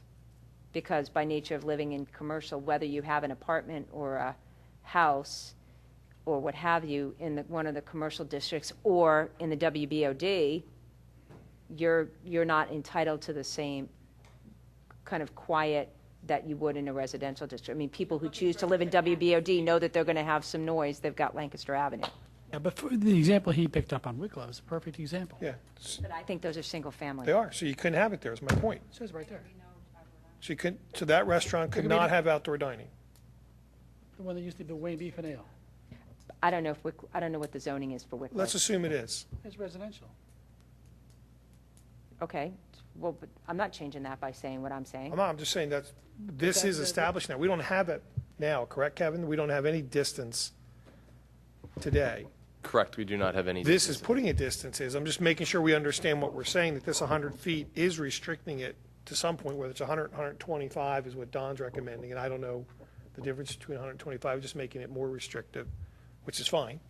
So what are we saying couldn't be there? Oh, that bar couldn't have outdoor dining. Mediterranean restaurant can have outdoor dining, Mediterranean, I don't. whatever it's called now. Oh, beef Right. and ale, thank you. I didn't know that. Right. Here's another example of a location that currently has outdoor dining that wouldn't under the changes of distance, and on the side is the place of formerly Johnny's Hot Dogs, which is, I believe, the Crate Place now. They have a small area, I think, of 8 to 12 seats out there along the side of the building that would be impactful because there's residents as well as then you had the multifamily across the street. So there are going to be these instances where these smaller types of restaurants that are very nondescript that can have a few outside dining seats that don't require any additional parking, that then you're going to potentially, by making some changes like this, prohibit them from having those. So here's, do you know what? Crate Place is a great example. I thought that that was the WBOD. So if we added in a residential zoning district, they could have the outdoor dining. But they're adjacent to, can't remember if Luella Court is in or not in the WBOD. Isn't that It's R4? in. So it's R4 historic district, yes, no? I don't remember what. One in the side of historic street's in, one district, but- side's not in. So is Luella Court, is it WBOD or is it R4? The court, Oh, is it WBOD? I believe the court is in the WBOD when you Okay. get outside of that. But regardless, the WBOD doesn't come into effect. It's if the separation is regardless of zoning district. If you're looking at 100 feet, so it's the place of the restaurant within 100 feet or 125 feet, you couldn't have outdoor dining. Not if we added the sentence that Dawn said, in a residential zoning district, but then my question was going to be, what do you do when the restaurant's in WBOD, but the houses within 100 feet of it are in a residential zoning district? I don't think we have enough information. I think I agree with everything you're saying, but we don't know off the top of our heads if this provision, with or without the comment about within a residential zoning district, is going to prohibit 80% of the restaurants from having outdoor dining. I don't know off the top of my head where all those lines are. And I don't want to put in I wouldn't want to see a provision that prohibited any of this from happening and allowing these restaurants to have outdoor dining, but I don't know. You're What? always going to have the situation where you transition from a commercial district that has restaurant use to a residential district. In lots of cases, there's not a transition where you start to slowly go from retail, commercial to office to less intense uses to residential. In a lot of cases, the residential is right up against the commercial. So using the Johnny's Hot Dogs as an example, where you have a commercial district that is right at the edge of a residential district, by changing simply that they're not allowed to have it to the side or within 100 feet or 125 feet, that establishment would not be allowed to have outdoor dining. And aren't there many areas where there's a commercial strip along the main road, but behind it, oftentimes within 100 feet, is a residential zone? Absolutely. So none of those places would be, and I don't think that's reasonable. Now, suppose for example, where the Gap is, right behind the Gap is the new thing that, what's that? Huh? Schoolhouse Lane. Schoolhouse Lane. Okay. What you would be doing, not that you would want to, but if the Gap closed and they put a restaurant in there, and there's not, but there was enough space on the sidewalk, they couldn't do it. Because even though it's on the opposite side of the building from where it's still within 100 feet, the establishment's within 100 feet, right? Mm-hmm. Now, suppose No, they're all single condos. residences. They're all single residences. Well, what's even crazier, if the Bank They're of all- America went out tomorrow, and a restaurant wanted to come in there because there's a residential unit above, they couldn't have outdoor dining, the way this is written. And How the build- about and if- the- and the that's- Tarani rest, the That's Tarani why we building. have the single and two family, where it's one residence in a building. In those cases, that wouldn't apply, but it would be the residence right behind the bank that would come into play at that point. Not the which one is above. Correct, which is why we had initially just had It's it not to an the apartment. rear. What above Bank of America is a single condo. It's one single condo. Yeah, but it's a mixed use situation where the residence it's one building with multiple uses. How about if we were to do, in a situation, for example, along Lancaster Avenue or Conestoga Road, if you were to have the outdoor dining, have it on the front side of the building, and then that the building would protect the residential properties on the back, so you wouldn't have to worry as much about the 100-foot buffer, because it could be just a few feet from it, but the building is going to deaden the sound. So if you had the building in between, count that as part of the buffer from it, I don't think it would affect the residences behind it. You're saying the location of the outdoor dining area would need to be 100 feet rather than the restaurant itself? Yes. Now, but if Is you- that if you what we're want- saying already in the first place? Yeah, That is what that- we were saying already. Yeah. correct. Okay. The thing I'm thinking is, this applies to new applications. If there's existing residential areas that, they certainly came in under certain expectations, and a new outdoor dining area comes into play, you want to protect those residents from a big change from what they anticipated when they moved in and located themselves. But it won't affect, Johnny's Doghouse, because that's already grandfathered. Am I right on that? So those existing ones will all be able to stay. You are right, but anytime you have a commercial district that permits restaurants, you don't know what retail use is going to leave and what restaurant may come in. But they can always apply for a variance from this if it made That's sense not to do the so. cure-all to address the situation, because then you're starting to put businesses at, a hardship to have to go But through we're the saying process. that we can't kind of have a different set of criteria for residential areas. We have to have a one because of enforcement. So if we're forced to make something that fits everywhere, I think you have to consider the worst case scenario, which is where it is residential up against the commercial. But if the building's there, it's going to buffer it. If it's in front, then you have the building and then you have the residential. It's not But you going might to be live any on the different. side. You might live next door, and out in front Yeah, is... but if you're next door to a commercial building, you really don't have the expectation, or you shouldn't have the expectation of a quiet residential street, because you're next to a commercial building. Can I ask a question? Is it the expectation that we were going to pass this tonight? I'm asking this because this particular conversation is reminding me of bed and breakfast. Remember when we struggled with trying to come up with which districts made sense to have bed and breakfasts allowed? And we all kind of could, it's as though we could picture where it made sense, and intuitively we knew where it would and wouldn't make sense, but defining that in a way so that it could be put into an ordinance was a struggle for us. And we actually ended up kind of thinking about that over a month or two. And this number 10 is occurring for me in the same way. It would seem crazy to me to have a situation where that little restaurant where Johnny's Doghouse is couldn't have a few outdoor seats. And yet we're about to write just a few, and yet we're going to write this in a way that would probably prevent that. In an area where people would probably love to walk to get a little something to eat, and they love that up in that community. So I just want to be careful that we don't create, I think exactly what Julia said, but I also don't want to create a situation where we, this noise nuisance, so what's the right thing here? 100, One option we 125 didn't side where?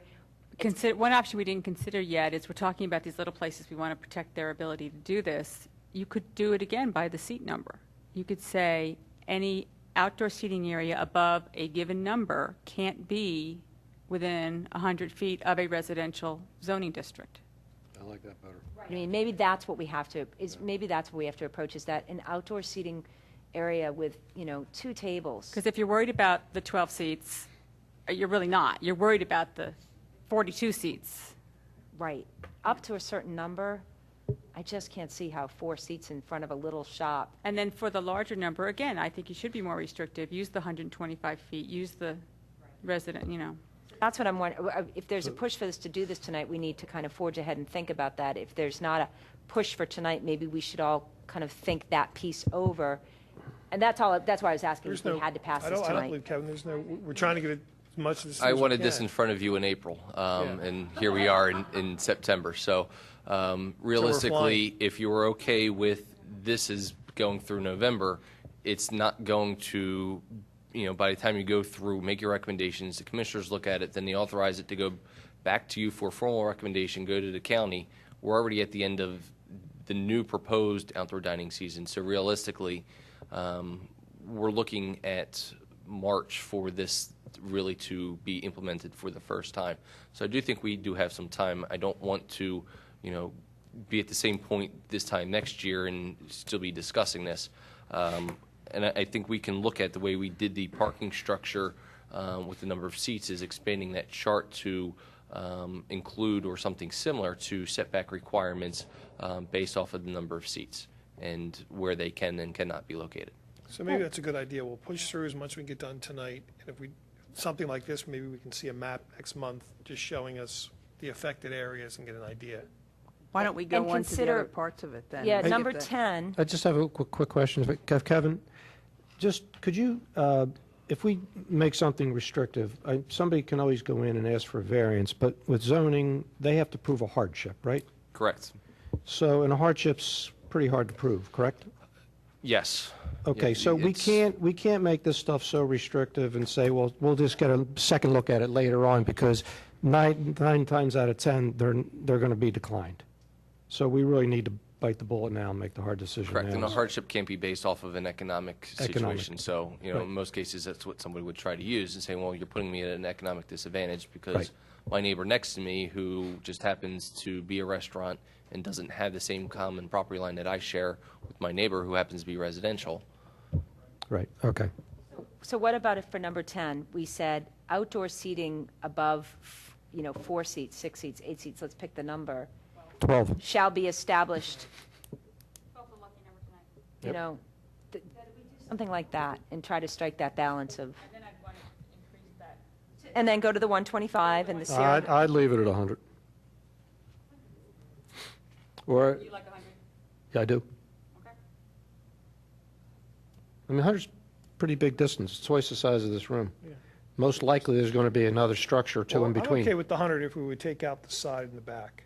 I think the side and the back should go completely. We talk about enforcement. I don't want the police having to go around the back, around the side. You see it from the front. It's out of control. They can control it. Well, yeah, but for example, the American Brew Pub, that's technically on the side, because the front entrance is on that other street. So I don't have a problem with the side. The rear, I agree with you on. But that's all commercial. Yeah, this only Yeah, but still, applies it's- when it's next to residential, right? Yeah, but the side, anyway, Good point. that's my Good point. comment. Good So, point. Okay. No So we take outdoor. rear out altogether. I think we take the rear and the side out. I really do. Because it's only applying to residential, next to residential, right? That they can't have on the is side. Belrose in No. Radnor Township? They can't have anything on the Yes. side, even in commercial, if we do this? This is saying, I was saying take it out at the rear and the side. Is Belrose? So Belrose couldn't happen, right? I'm Because that's sorry. in the rear? Do you mean remove the I think words if they're and gonna so have we allow outdoor it? seating, it's in the front of the restaurant, and that's the only place it can be. Ed, that's what this is. Now, I think side in some areas that are all commercial is fine. Yeah. This says it's not permitted rear or side, but it's adjacent to A residential. We're talking about when it's immediately adjacent to an existing residential use. We're not talking about, if you read here, we're talking about not having it in the rear or the side when it's immediately adjacent to an existing residential use. So that's what I'm saying. I don't think it's appropriate to say you can put it on the side if you're immediately adjacent to residential. Yeah, I agree with you. Yeah. But I also. But now, getting back to the Bank of America, because there's residents behind that, so you couldn't put it in that parking lot on the side, correct? Correct. I don't know. If you had more than 12 seats, you couldn't. Oh, right. That's okay. why I wanted to All add right. the. Yeah. So listen to how I'm writing this. No outdoor dining area with greater than 12 seats shall be established within 100 feet of a single-family or two-family dwelling in a residential zoning district. Dawn's comment was that if you're living in commercial. Right. Outdoor dining shall not be permitted at the rear or side of a principal restaurant building when said building is immediately adjacent to an existing residential use or residentially zoned district. So you could still have outdoor dining in the front of your building as long as it's, Yeah, I'm okay with that. as if it's right next to a residentially zoned district. And if it's fewer than 12 seats, you don't have to be 100 feet away. And that's probably a nice balance. That works. Good start. Yeah. Comments? On favor? Yep. Aye. Anybody opposed to that? Sue, do you have it, or do you need it? All right, good. Next comment, we're done with 10. Okay, 15, Be- pets. Before we get off of that, does Okay. that kind of addresses some of Commissioner Curley's comments, number 1 and number 5? That you're kind of lumping that recommendation Yes. to amend comment number 10 in both of those. We dealt with 2 and we dealt with 3. And then setback is number 5. The other thing with 2 is, and I looked at the code, we also went from We did 4 too. 11 a.m. to 8 a.m., so we were looking at including kind of a breakfast crowd in that as well. So I don't want to just focus that we extended the later hours. We also opened it up to a more of a breakfast type of situation. Just have crunchy eggs. That's okay. All right, next one, page No, I'm trying 5. to read the dining and the setback. For his number 5 comment, I'm not quite following his number 5. Well, I think we, Oh, no, we helped with that with Solved number that 10. 'cause we Yep, took yep, it yep, out. Agreed yep, with him on yep, that yep, yep. I think what we Okay. didn't get clarification on was the 10 and 11. If the 10 was just on the weekdays and then Fridays and Saturdays, it could go to 11. I believe that's, but I That's don't know where that we we had landed. a formal Okay. discussion as What's to all? that's. Well, I like the 11 o'clock Friday and Saturday nights. That was my, what do other people think? That was our Well, compromise. we'll see what, they're that's going a good to idea. talk about it at the Board of Commissioners. what do we want to put up? Are we Friday saying and Saturday is Friday what and I thought we Saturdays talked about 11? at Right, o'clock. yes. Just recommend All it in and favor? see what they say. Okay. Aye. I want to go backwards just for 1 second. Back to 5A, no advertising on umbrellas. Does that include the name of the establishment? Because my opinion would be nothing on the umbrellas. Nothing on the umbrellas. So can we just say that? Because I would argue that it's my name, I'm not advertising. I mean, can we just make it clear? Then Including it the becomes name a of the- sign and is regulated completely Yeah, just- differently, and in most cases, it's not going to be permitted Okay. regardless. As long as it's clear that it's nothing, I'm okay with it. All right, page 5. 15, pets. They allow pets in Philadelphia at outdoor cafes. They're all over Paris. What's wrong with Radnor? Yeah. A lot of people might be taking their dog for a walk and want to go to breakfast, have a cup of coffee. I think If the they're pet's outside? It's fine. There was a food code issue with that, and I'd have to get back to you as to the specifics, but it was something that we spent some time with the health officer on, and I don't recall the specific conversation that we had because it was many months ago, but it was definitely a concern from the health and safety issue. Well, it is allowed in Philadelphia because I've been in places where they've had them. So, Kevin, maybe what you could do is for number 15, mention, if this ends up going to the Board of Commissioners, is be ready to answer whatever those food regulations are. Or if there was something that, if we voted to take that out, and you talk to the food officer, and there's something about the Chapter 170 food regulations that would prevent us from taking it out, you could bring it back to the Board of Commissioners and tell them that. Is Does that that make a sense? state regulation or is that a Radnor regulation? I don't know. A lot of the regulations that we have sometimes are then, they're the state, but then we get to amend those. So again, I'd have to take a look at Okay. that specifically. I would just vote we take it out and let it then be subject to the food regulations. If they change, No or, snakes, you know, though. then it's not in. I like it in.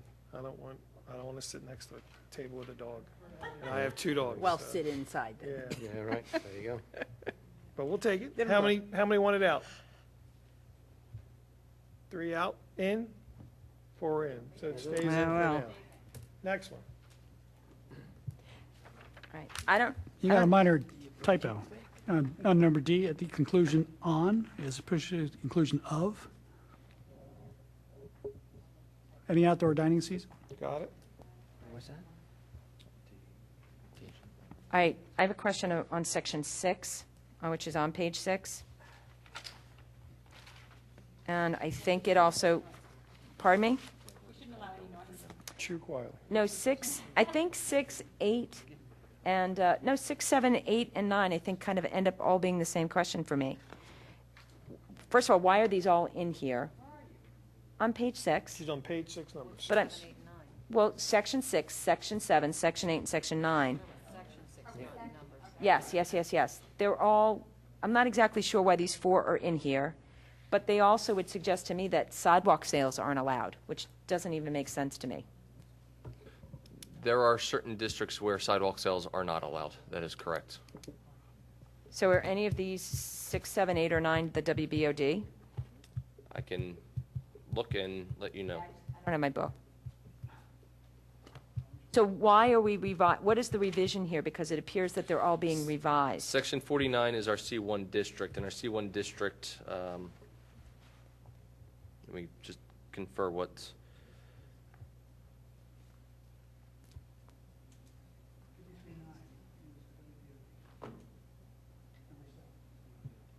Yeah, WBOD is right, you're right, 5309. No goods shall be stored, displayed, or offered for sale beyond the building to line of a building. Well, that would suggest no sidewalk sales at the WBOD, and that sure as heck, that doesn't even make sense. And I don't even understand why they're in the outdoor dining ordinance tonight. These are sections that had provisions related to outdoor dining that then were removed or modified if, let's say, in the C2 district, outdoor dining was specifically prohibited. We removed that prohibition, but yet kept the rest of that section intact. So we had to keep it in here because it dealt with a change because we were removing or regulating how outdoor dining was treated. Okay, well then I would say for sure, section 7, you need to take another look at because that's, as I read it, specifically prevents sidewalk sales in the WBOD. But you got to remember, the objective here is to. No, I'm just, it's a side comment. My big question was, why are all these in here? And now I understand why, because you had to take out that outdoor dining was prohibited. Right, exactly. Then my final question is, section 11, article 12A, Wayne Business Overlay District, subsection, and this says 28053.7.f. I think that should say 53.17.f. And I'd have to check my zoning book on that, but I made a note here a while ago that I think it should say 53.17. Kevin wants to check on that. Other comments? Wait, that's still going back to the comments about the prohibition versus storing or selling items outside of the building. That's currently in all those provisions. It's currently prohibited in the C1, the C2, and the WBOD. So what was being done there was that those provisions prohibited outdoor dining. So it had to be revised to allow outdoor dining. The remainder of that language is just a repeat of what's already in the zoning ordinance. So if you do want to allow these sales or something, then you can look into that. But that's why it's there. It's just it's removing the prohibition to outdoor dining and then keeping all the rest of the language the same. Yeah, I understood how that related to the outdoor dining. I was just commenting. There's other things, but it's not for us to deal with tonight. As far as the 53.7, if you look at the code, it's actually the right section. It's 53.7 F2. In the WBOD section, references outdoor dining shall be subject to the provisions of 53.16. Well, 53.16 no longer exists because it's 115.3. So that section needed to come out because it was referring to a section in the code that no longer exists. Thank you. Any other comment before I open up for public comment? Yes, actually, I looked at section 4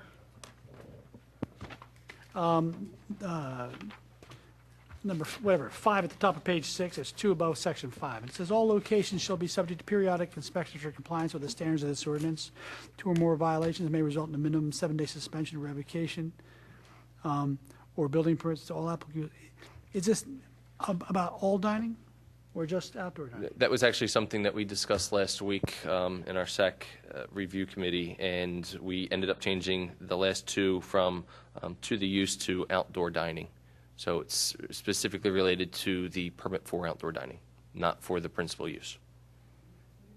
Right track there, okay. And then the other one was no goods, articles, equipment stored, displayed beyond front lines, except for outdoor dining and the display of automobiles, not less than 20 feet from the right-of-way. It has to be 20 feet from a minimum of the street right-of-way? What's the impact of that? Where are you? I'm sorry. Excuse me, section 6B.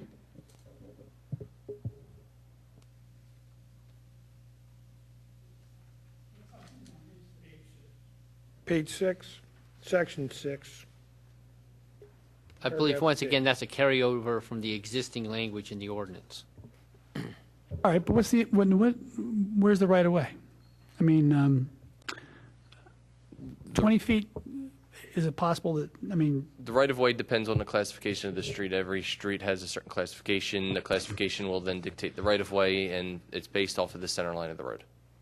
okay, now, the angled parking up on North Wayne Avenue, that's not in the right-of-way, correct? In some of those cases, a portion of the spaces are within the right-of-way, and a portion are on the lot. So if it's more, if picking average, if say it was half the length of the space, and you had to be 20 feet more, would that limit some of the outdoor dining along North Wayne, the buildings in North Wayne Avenue because of that 20 feet? You're going to get into other issues with clear minimum sidewalk width and making sure that you have 48 inches. Some of these regulations are going to, you can't take up the entire sidewalk from parking space to building with outdoor dining, because then you don't have any free room for the pedestrian through traffic. I understand. I thought I'd ask. Thank you. Any other comments? Public comment.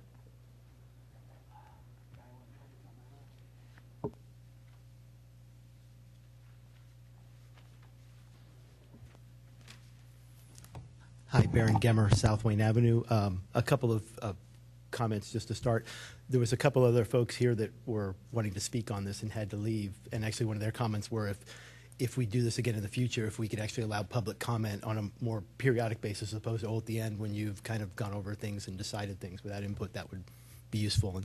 And secondly, to their benefit, we've talked about whether this will be passed tonight, which hopefully it won't, so we can all have a chance to digest some of the distance ones and also see, because you've made quite a number of changes, see a new draft and be able to comment on that. So I would wholeheartedly endorse that so we get another chance to look at it in its entirety. With that said, a couple of administrative things on the first couple pages. I just wanted to make sure. On section 1, it was changed from a prior draft where it talks about just C1, Garrett Hill, and then planned business. I don't know if you want to keep that in there, but by changing it in C1, you're implicitly changing it in C2 and C3 because it refers back that way. So in essence, you are permitting outdoor dining in C1, C2, and C3, and Garrett Hill and planned business. I don't. Okay. I'm sorry if I missed that part. And then did you add on the next page under A, add PLO is not in that section, even though it's in the preamble?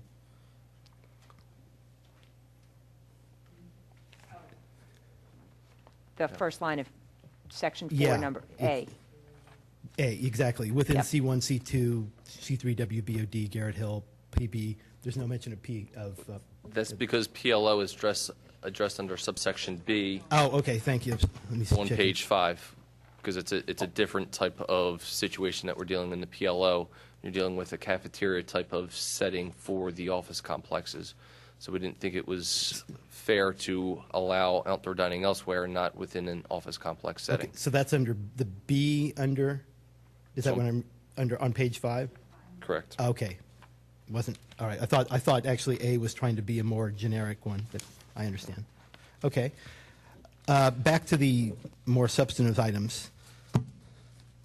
I think I like the chart that was created with the 1 to 12 and 13 to 24. I think that's definitely on the right track. What wasn't addressed, at least I didn't hear it under that, was the employee part, which was also within that chart. And what I would suggest is, given what a lot of the thought process is, we're not going to require full parking because they're, cannibalizing seats inside to come outside, or where the case may be, so it might be a wash there. With the employees, if there's any increase in employees, those basically should be at the full rate, in my opinion, because obviously that indicates an increase in business. So if they're having to put new employees in on shifts, that doesn't warrant special treatment, because you're not cannibalizing. You're actually adding to your existing staff, whatever your peak is. So it wasn't addressed, but my preference would be to see that just at the regular, 1 per 2 at peak or something like that. The changes I have for that was 25 to 50 was at the full parking rate of 1 per 3, plus 1 space for every 2 employees on the largest shift. So employees only came in when it was 25 through 50, and we were capping it at 50. So if you have additional employees under 25, no parking requirement? Correct.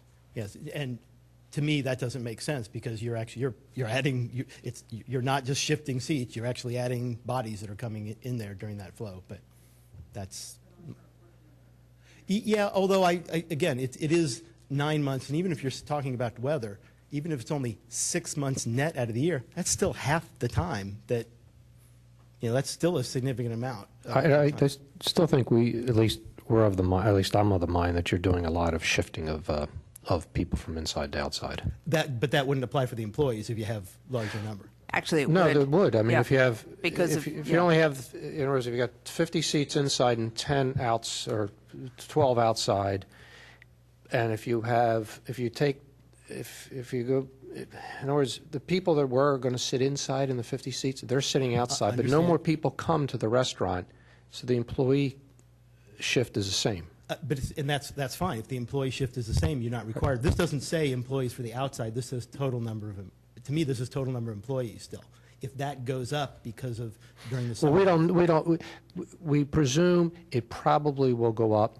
I think it's just my specific opinion anyway, that the number of nights of the year that it goes up are negligible. It might be 10 nights where they're actually full, both locations, and it might, where they have to pull in the extra employee. It's 10, 15 nights a year. I mean, it can't be that many nights a year where they're actually are full inside and outside 100%. All right, so maybe I'm not clear then what you're saying for the, so under 25, there's no requirement for additional parking for employees. 'Cause and there's then, okay, then Wait, let's go. Yeah, go ahead. But the existing employee requirement stays the same. Yeah. stays. I think our thought is that up to 25 seats, or particularly up to 12, is I don't think the number of employees will increase. And from 13 to 24, it might increase 1, but as Steve was saying, 10 nights over the course of the year, that we're making a judgment call. But the employee parking requirement that already existed for the indoor seats, it's not going away. I'm We not just saying don't believe that there will be an appreciable number of employees in the 1 to 12 and 13 to 24 seats added onto a shift. There may not be, but then you also open up the door for, if you're saying, okay, so once somebody has 24 seats, that allows them to play little games with the number of employees they have overall, because you're giving them carte blanche for theoretically adding as many as they want, even if they normally would have that many. Some of the issues we've had with some of the other restaurants, that even if it's not because of the outdoor dining, that might open up a different door for somebody to get more employees on site than they should have normally, based upon their parking. An enforcement issue. I understand. Well, yeah, but to me, it's easier to enforce if employees are employees, no matter how many there are, no matter what service they're doing.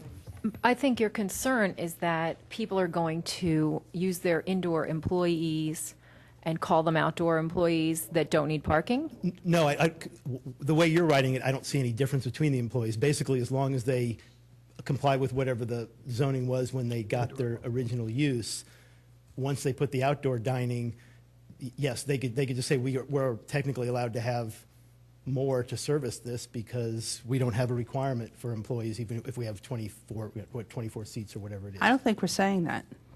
Because I think the general feel, correct me if I'm wrong, with the board was that, let's say you had 60 seats overall, 12 of which are outside, and the rest are on the inside. If it's nice weather, the seats outside are going to be filled up, and you may have some of the seats inside. You just shift your employees. And that's- And I don't think a business is going to hire an extra employee just because they can get away with it and not have to have a parking spot for them, because employees cost money. So I think they're going to have the number of employees that they need, and maybe not quite enough, because they're never going to know whether they're going to be full inside and outside, so they're going to schedule a normal shift on there. So I don't think you're going to have a huge increase in employees if they purely on 12 seats. If they purely shifted, that's fine. And my concern is if they're adding employees because their overall business is higher, that's one thing, whether you call them indoor or outdoor, because 9 months out of the year, this would be applicable to them. As long as they have the seats outside, they can do that. And we've seen where restaurants both play with the seats and the employees, and they kind of have this to fall back on for 9 months out of the year then, and so my concern is twofold, both what games they might play because of this, as well as the fact is, if they do actually have to add employees because their overall business on the average is better during the summer months when they have outdoor dining, then those additional employees should fall under the regulations, just like if they expanded the restaurant to begin with, because it's more folks. No, I hear Baron's point. I actually agree with you. I hear what you're saying. Maybe at the 25, at 25, have an extra employee required. We already have it at the 25. Okay, all right. I'm thinking we should put back in the employee requirement at the 13. Give them the first 12 seats, because the economics probably are that they're not going to bother hiring. They'll run an economic risk of hiring another employee on the chance that those 12 seats outside, those first 12 seats, they do or don't need another employee. But I hear what Baron's saying. I mean, after what we went through with a recent applicant that tried to suggest that they could service 180 seats with 10 employees because 10 Which we all employees knew only was required wrong. 3 or 4, whatever the number of parking seats were. And what was that restaurant number? I forget, Kevin, there was a standard that the restaurant industry uses that indicates for a certain number of employees, for a certain number of seats, you could anticipate a certain number of employees. Well, I mean, we had used the ITE, the traffic manual, to try to come up with a number. And, so instead of going with 10 spaces, which they proposed, we bumped it up to 18 spaces, I think, something like that. Right, and I think that that's Baron's point, is that, in fact, Well, do there you are want to add restaurants that... an employee spot at the 13 then? Yeah, I think Baron makes a but- good point there. Do you need one? Why don't we go through all Baron's comments, and Okay. then we'll go. So keep going, Baron. Got it.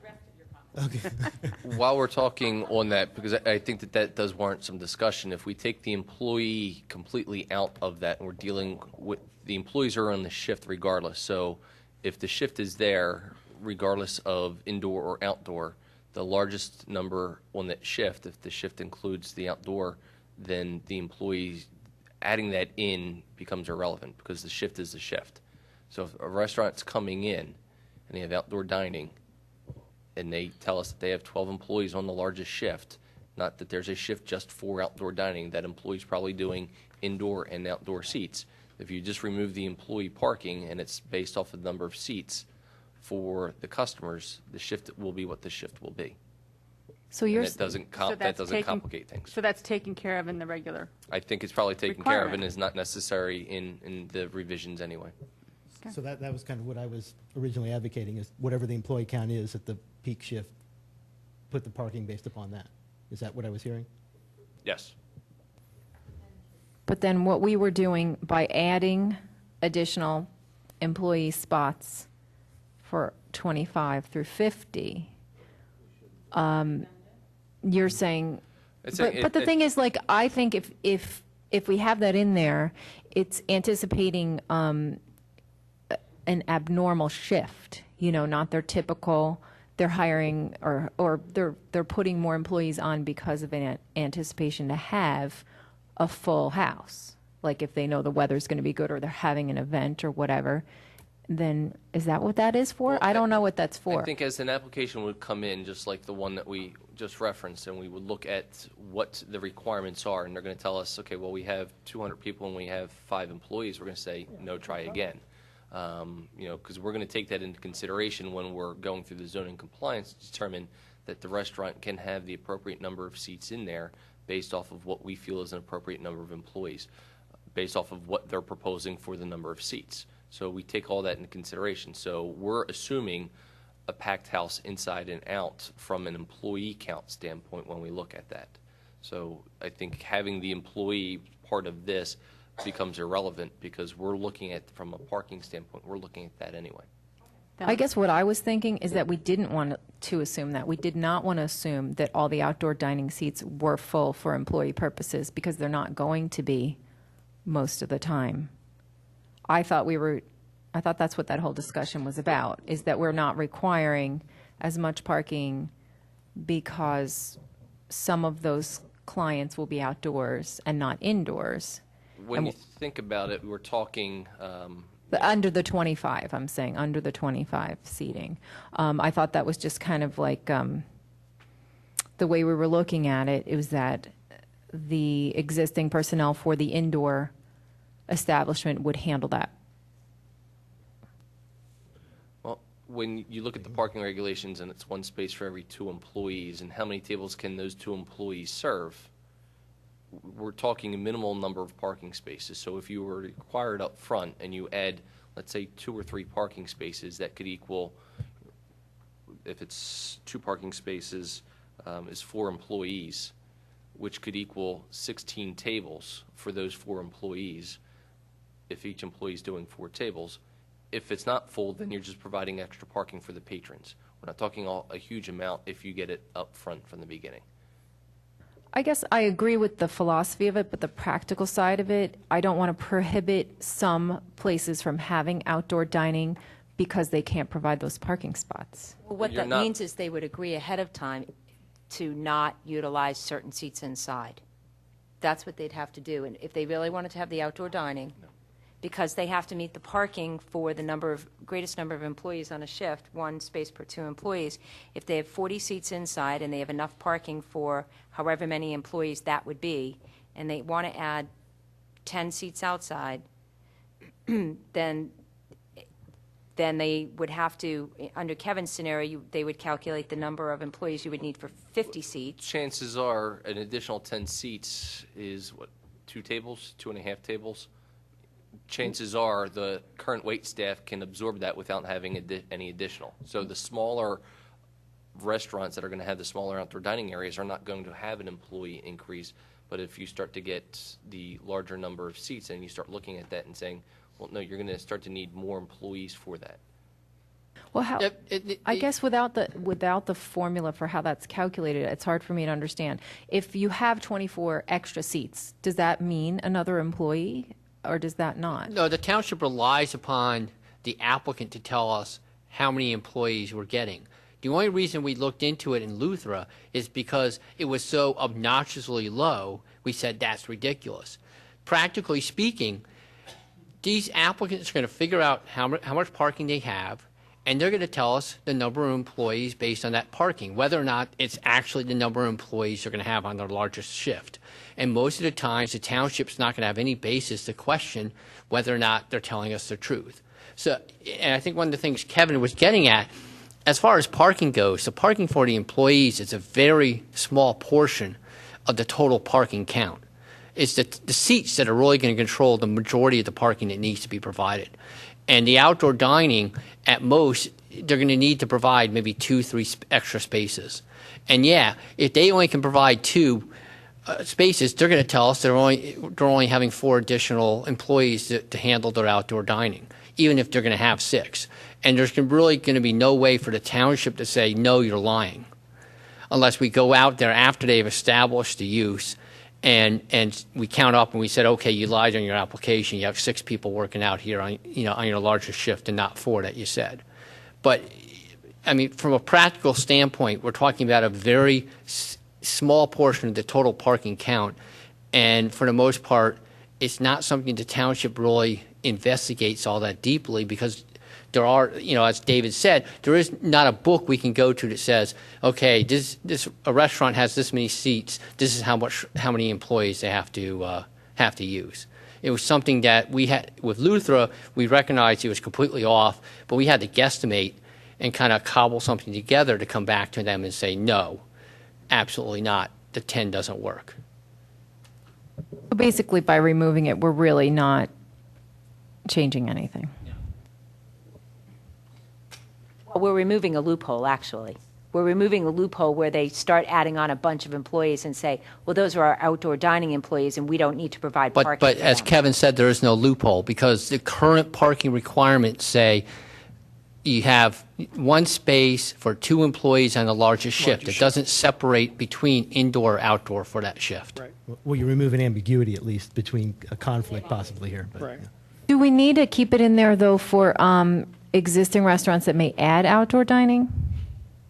Or no, they would have to, if they add the outdoor dining, they'd have to revisit their parking requirements. Kevin would tell them, well, what's And it your would all be largest part shift? of it. Total employees.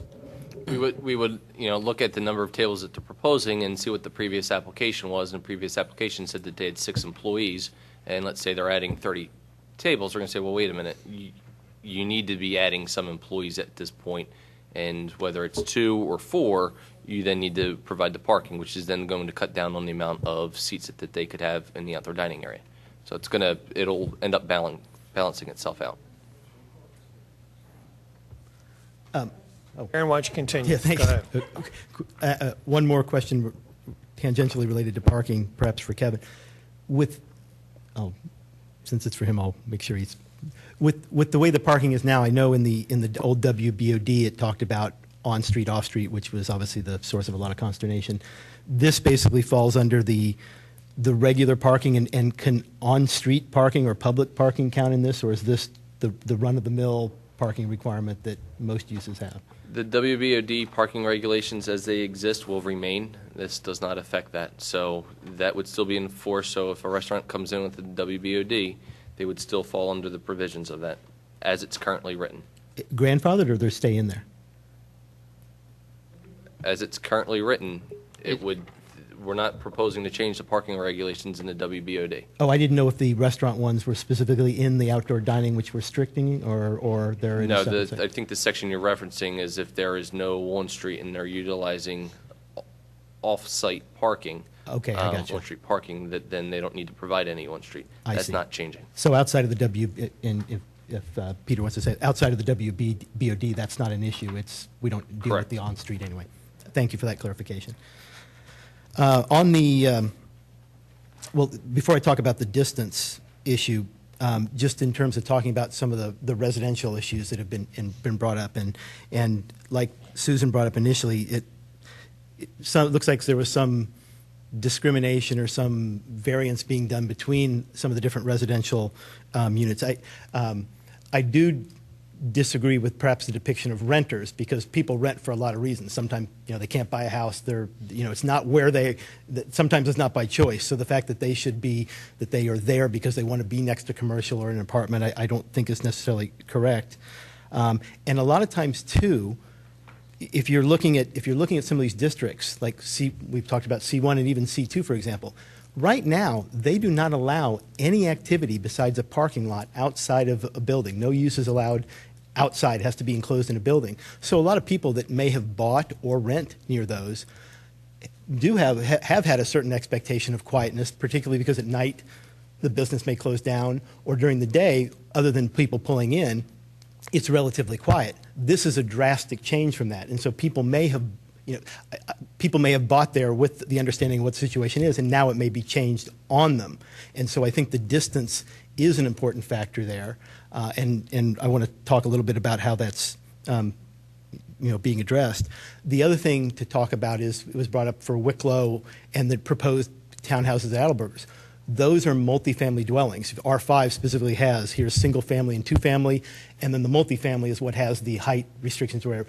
So those technically don't fall under this single family or 2-family dwelling, and those are obviously they're owned. Whether they're rented or owner occupied is a different issue, but do they not have the same expectations too, in terms of quiet enjoyment of the property? So I'm not sure if and I'll have to wait till I see the next revision in terms of what you talked about, because you went quite a bit a ways around that. I know with the 1 to 12 and then above 12, and in the front. But in some ways, you obviously loosened it. Right now, it would set 100, and I know you did the no side or rear, but you did the 100, but less than 12, it was no buffer, if I'm remembering correctly. I'm not sure the 100 is enough. And actually, Susan, to your point, I actually did bring a tape measure, so I could try to demonstrate that after you guys are done with the room. But 100 feet is not a lot if you have a good number of people talking outside and you're trying to have a window open at night, in the summer to sleep. I think per, Regina, your point in terms of quiet enjoyment at 11 or whatever the case might be.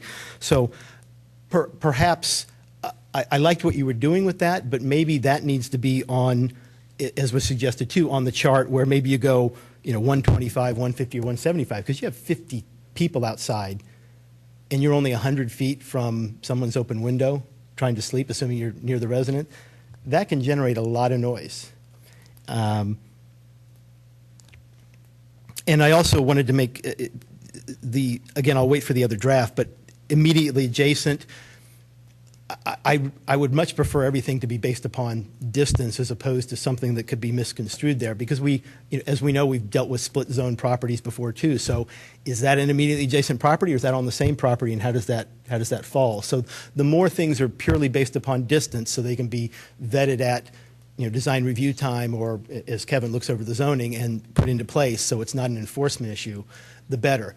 Yes, there are noise ordinances, but as we all know, trying to get something enforced after the fact on something subjective can be mind-boggling. Look at some of the rental property issues we've had with student housing. Yes, enforcement can eventually get that, but that doesn't mean that it's not burdensome on the residences along the way to get there. So I would strongly suggest looking at, as Susan suggested, looking at number 10 in terms of those distances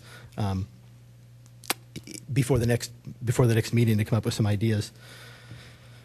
The other thing that also might work for that too, you did come up with perhaps the differences between whether it's adjacent or near a residential zone unit, is even consider if there's any parts of this that would make sense to actually be different per zoning district. Because obviously PB is very different from C1, where C1 is right next to residential, and as I mentioned before, does not allow any use outside of a building right now, where PB is a business area. And we're having this one size fits all, and that may or may not be the case given on how you do these distances. In the PB, they may not have any effect, versus in the C1 or even C2, they could start to have that effect. And I think I have one more comment here.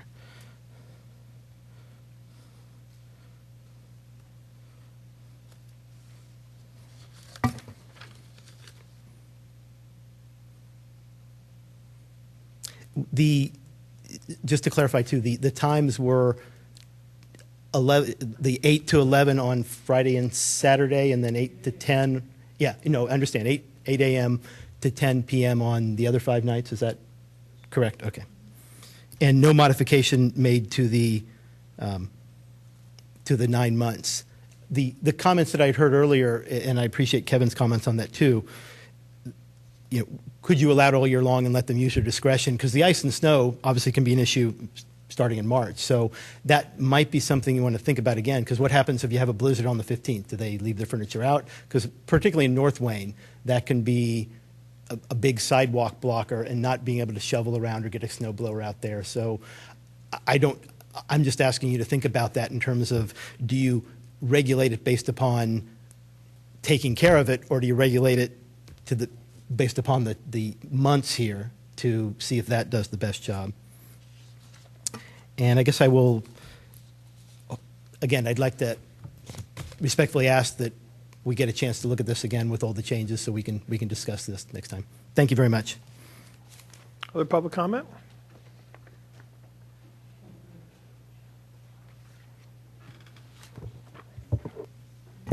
Thank you, Don Curley, Wayne. I sent you an email with 5 or 6 points on it, so I appreciate the fact that you took the time to consider it. I think it's a good idea. If it's done right, it can help everybody, but in Ward 6 in particular, we have special issues because of the proximity of the residential areas to the proposed outdoor dining. So the first one is the distance. I would encourage you not to relax the distance requirement. My opinion is it should be. Excuse me, Don. strengthened. Just for my benefit, Ward 6, where is that? It's over on, say, from the center of town west on Route 30 and up South Wayne Avenue. So if you look at that zoning area, Route 30, that's C2. And it's one property thick, probably 100 feet, and right behind that is residences. So there's probably 30 or 40 properties that will be directly affected. Similarly, C1, there are several pockets of C1, but the most prominent pocket, by prominent I mean large and exposed to, commercial and residential together. C1, there's a very prominent pocket of that in Ward 6. So these residents have special concerns, and I think if we address the concerns, we can have the outdoor dining and still meet some of the interests of the residents. So the first is the distance requirement. I'd like it to be high enough to be protective, but if it gets too high, it's going to be restrictive, and I don't want it to be restrictive. I don't think the community wants it to be restrictive. So whether it's 100 or 125 doesn't matter that much. It just should be as much as possible without being limiting. And then probably more important than the distance limit, I think, is the issue that was presented earlier, where if you put this in the front of the building, then the building becomes a buffer and the distance becomes less important. So to me, that's probably the most important thing that you could do, is get this limited to the front of the building and use the building itself as a buffer against noise. Second, I would not like to see the times expanded. Perhaps in the future we do that, but for these people that live immediately adjacent, having a conversation 90 feet from your window at 10:30 on a Wednesday night is going to be problematic. So my opinion is it would be best if it stayed at 10. And then also, as it was said earlier, there's no reason why, if 11 is good in the business district, there's no reason why you can't have a different time for C1 and C2 or other zoning areas of your choice. We were going to do 10 on Sunday to Monday, Tuesday, Wednesday, Thursday nights, and 11 on Friday and Saturday. Yeah, I mean, you weigh it, but if it were me, I wouldn't extend it past 10 o'clock, and particularly in the C1 and the C2 areas. But that's, you decide and go from there. My third point is parking being stricter. I mean, we have a lot of concerns about parking, and I think it should be stricter than is in the draft that was sent to us. Whether you make it stricter by adding employees or adding requirements for employees or seats would be up to you. And my sense is it would be better to just adjust the seats. Yeah, I heard the discussion. And I just think it would be better to adjust the seats, because the seats you can count. There won't be any discussion. So we're using numbers, and we're tying numbers to activity. My sense is just sort of crunch everything and have a more restrictive number for the number of seats. But how you get there is less important to me than getting there and making the parking more restrictive. Don, did you hear we limited it totally to 50? Yes. Okay. I still think that's, I mean, it's less than what I would limit it to, and it's less than what I put in the email that I sent to each of you. But, obviously you discuss it, but my sense is that it should be restricted further than that. The fourth item is the issue with putting it at the side of the building, which instead of, not the side, but in the front, which we talked about. There's a key change in language. I think that we need to have in a residential zoning district, regardless of what language you select for, single unit or multiple unit, but it should be in a zoning district. And my reasoning for that is that twofold. One, if you choose to live in a commercial district, then I think you just accept the legitimate commercial uses that occur in that district. So we're deciding, or we're likely to decide, that this is a legitimate commercial use. So in my opinion, it's appropriate to just accept that. A problem with the current language would be is that we have a lot of non-conforming uses. We have people living where the zoning currently doesn't allow it. In this language, that would trump prospective outdoor dining. So in my opinion, if you just add, the key phrase is in a zoning district. Don, we did. Okay, Take out single-family and two-family dwelling, just take that part. okay. So would you then not specify what type of dwelling? It would just say any dwelling within a So residential zoning There was district? a lot, and it was tough to follow, and I wasn't, I really didn't follow enough to decide whether it should be single-family or, to me, the key is just residential district, and that does a lot of the things that are the concerns that you had also. It resolves some of them. So So do you have the same concern that was brought up, that single and two-family isn't inclusive enough? I don't have that concern only because I don't fully understand it at this point. So I'm not saying that it's not a concern. It's just I'm not saying that I understand it well enough to render that opinion on it now. For me, the key is just that language at the end in the residential zoning district. And yeah, that is it. And then the last point would just be that, similar to what was said earlier, there's a lot of changes here, a lot of meat. And in my opinion, it would be more advisable to get it right, get it out to the public, and even if it means tabling it tonight and bringing it back at a later date, that would be my preference also. Kevin, there's been a few comments tonight about, Do you need me, Susan? I'm going to was gonna- Thank you very much. Thanks. following up on your comment, Don, is that several people now have mentioned this distinction between C1, C2. Maybe we could see a zoning map highlighting these areas, because maybe we do need to think about this approach of breaking it out a little bit for the zoning districts that are in close proximity to residential versus the planned business and PLO. Even the planned business is immediately adjacent to residential. If you look at Lincoln Financial Center, there's a cul-de-sac that comes right up to the edge of that property. There's a small district of R1 that separates it, even though it's a split zone parcel. The residence comes right up to. In most cases, you will have residential, the way the zoning has been done here historically, you have residents right up against your commercial districts, both C1, C2, and C3. So you still feel the overarching approach is best? Well, you can't separate out a use per the district like that and start allowing outdoor dining to try to enforce that and drive down the street, and for an officer or code official to then try to recognize what district they're in is going to be a pretty difficult task to do. No, I think it was more about that some of the restrictions in terms of setbacks and times setbacks particularly.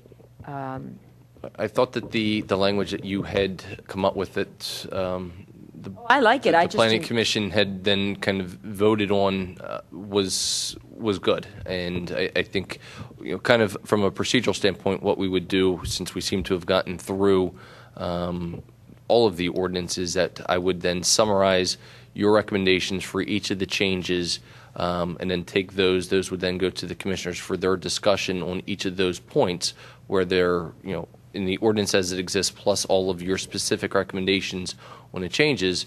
Then they would then vote to make those changes, direct us to make those changes. It would then be formally introduced at the commissioners' meeting, come back to you for formal review, go to the County Planning Commission for formal review, and then it would then go back to the commissioners for a vote. Kevin, the one question about the distance, how is it measured? 100 feet from what point to what point? From the area of the outdoor dining to the property line, I believe to the property line. We had some, actually, I'm sorry, it's not to the property line, it's to the dwelling. To the dwelling. To the dwelling. Okay. Kevin, I have a question. Can institutions, educational institutions like universities, have outdoor dining? Outdoor dining is usually kind of the sit down and serve. Are those things occurring where somebody takes their lunch out? Well, to it the wouldn't courtyard? necessarily be that way in a cafeteria style that, for example, you addressed in the PLO. Should PLO we- had specific regulations for dining in there. That's just why we put that in there, because they had specific regulations. So we didn't want to prohibit something like that, since it had discussed And the I issue. agree with you on that. What I'm thinking of is Villanova University some of the dorms that are south of Lancaster Avenue that are very close to residential. If it's not allowed at all, that's fine. I don't think it's necessary to have. But does any part of this say that that can happen? Well, it doesn't allow it in any of the districts. We list the districts specifically that are Specifically there. applicable to outdoor dining, and planned institutional was Okay, not one of good. those. That's fine. Let's go back. Any additional public comment?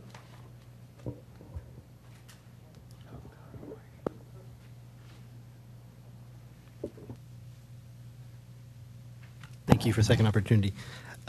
Kevin, I wasn't sure. Were you suggesting to pass it tonight and get to the commissioners, or still table it and let them have another shot at it? I'm suggesting if the planning commission wanted to do whatever they wanted to do, that was within their purview. Good not answer. I'll reiterate Don's comment again, too, that obviously seeing it again to talk to you folks about it would be very helpful. Again, I'm with Don. I didn't follow all the different changes you made in terms of distance and removing single-family and two-family, so I'd definitely like to see that again. But if I understand that you're taking that out, then I do have a question about the measurement of the distance, because the suggestion was to a residential zoning district, which may or may not even have a dwelling on it, or am I missing? But what if you have a residential parcel that has no dwelling on it? Because somebody could build on there and then still expect enjoyment of their property. Well, yes, but if somebody's holding off on building for another reason, so that's what I'm. I don't know that we can address everything that could happen down the road. I think you have to assume a certain amount of logic will exist. Well, I know that's why I would build- suggest the Yeah. property whatever distance you have, make it from the outdoor dining to the Or property they would line. do to the particularly. building line. There's a building The district line. regulation would be to the district line. So if you have a lot that is a residential lot that's in a residential district, you measure up to the property boundary if that happens to be the district boundary or wherever the district boundary would be, if there's no dwelling on there. If the dwelling comes after the fact, the dwelling comes after the fact. And if you're 100 feet from the residential district and the district is the property line, it's going to be more than 100 feet to. You're kind of saying what I was saying, that the measurement should be to the property line, if that's what I heard you first, the 100 feet from the outdoor dining to the property line of the residential district.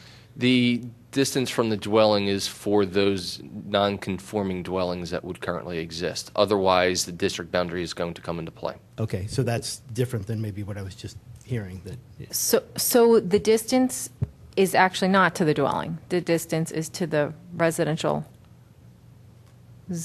line? No, the distance is confused. measured between the outer boundary of the outdoor dining area proposed and the nearest residential dwelling within a residential zoning district. That's how it's measured, not to the property line, not to the district line. If the residence is not in a residential zoning district, doesn't fall under this particular provision. So the residence has to be in a residential residential zoning district. It has to be a single or two-family detached dwelling, and it's measured between the closest portion of that building and the closest portion of the outdoor dining area. That's how it's written now. Well, That's- but we're but talking about it doesn't the say, change. it doesn't say, number 10 doesn't say anything about it having to be in a residential district. Number 10 was changed Doug, for we the added planning it. commission. Susan, could you read what was So ultimately? the way that we approved the changes to number 10, Sue can get this. No outdoor dining with greater than 12 seats shall be established within 100 feet of any single-family or two-family dwelling in a residential zoning district.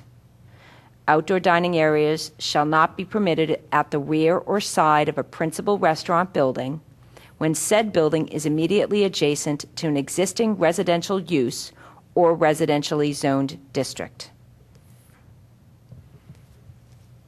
So explain to me, if there's an empty lot next door, it's going to be more restrictive than if there's an actual house? No, it's less restrictive. There's no setback.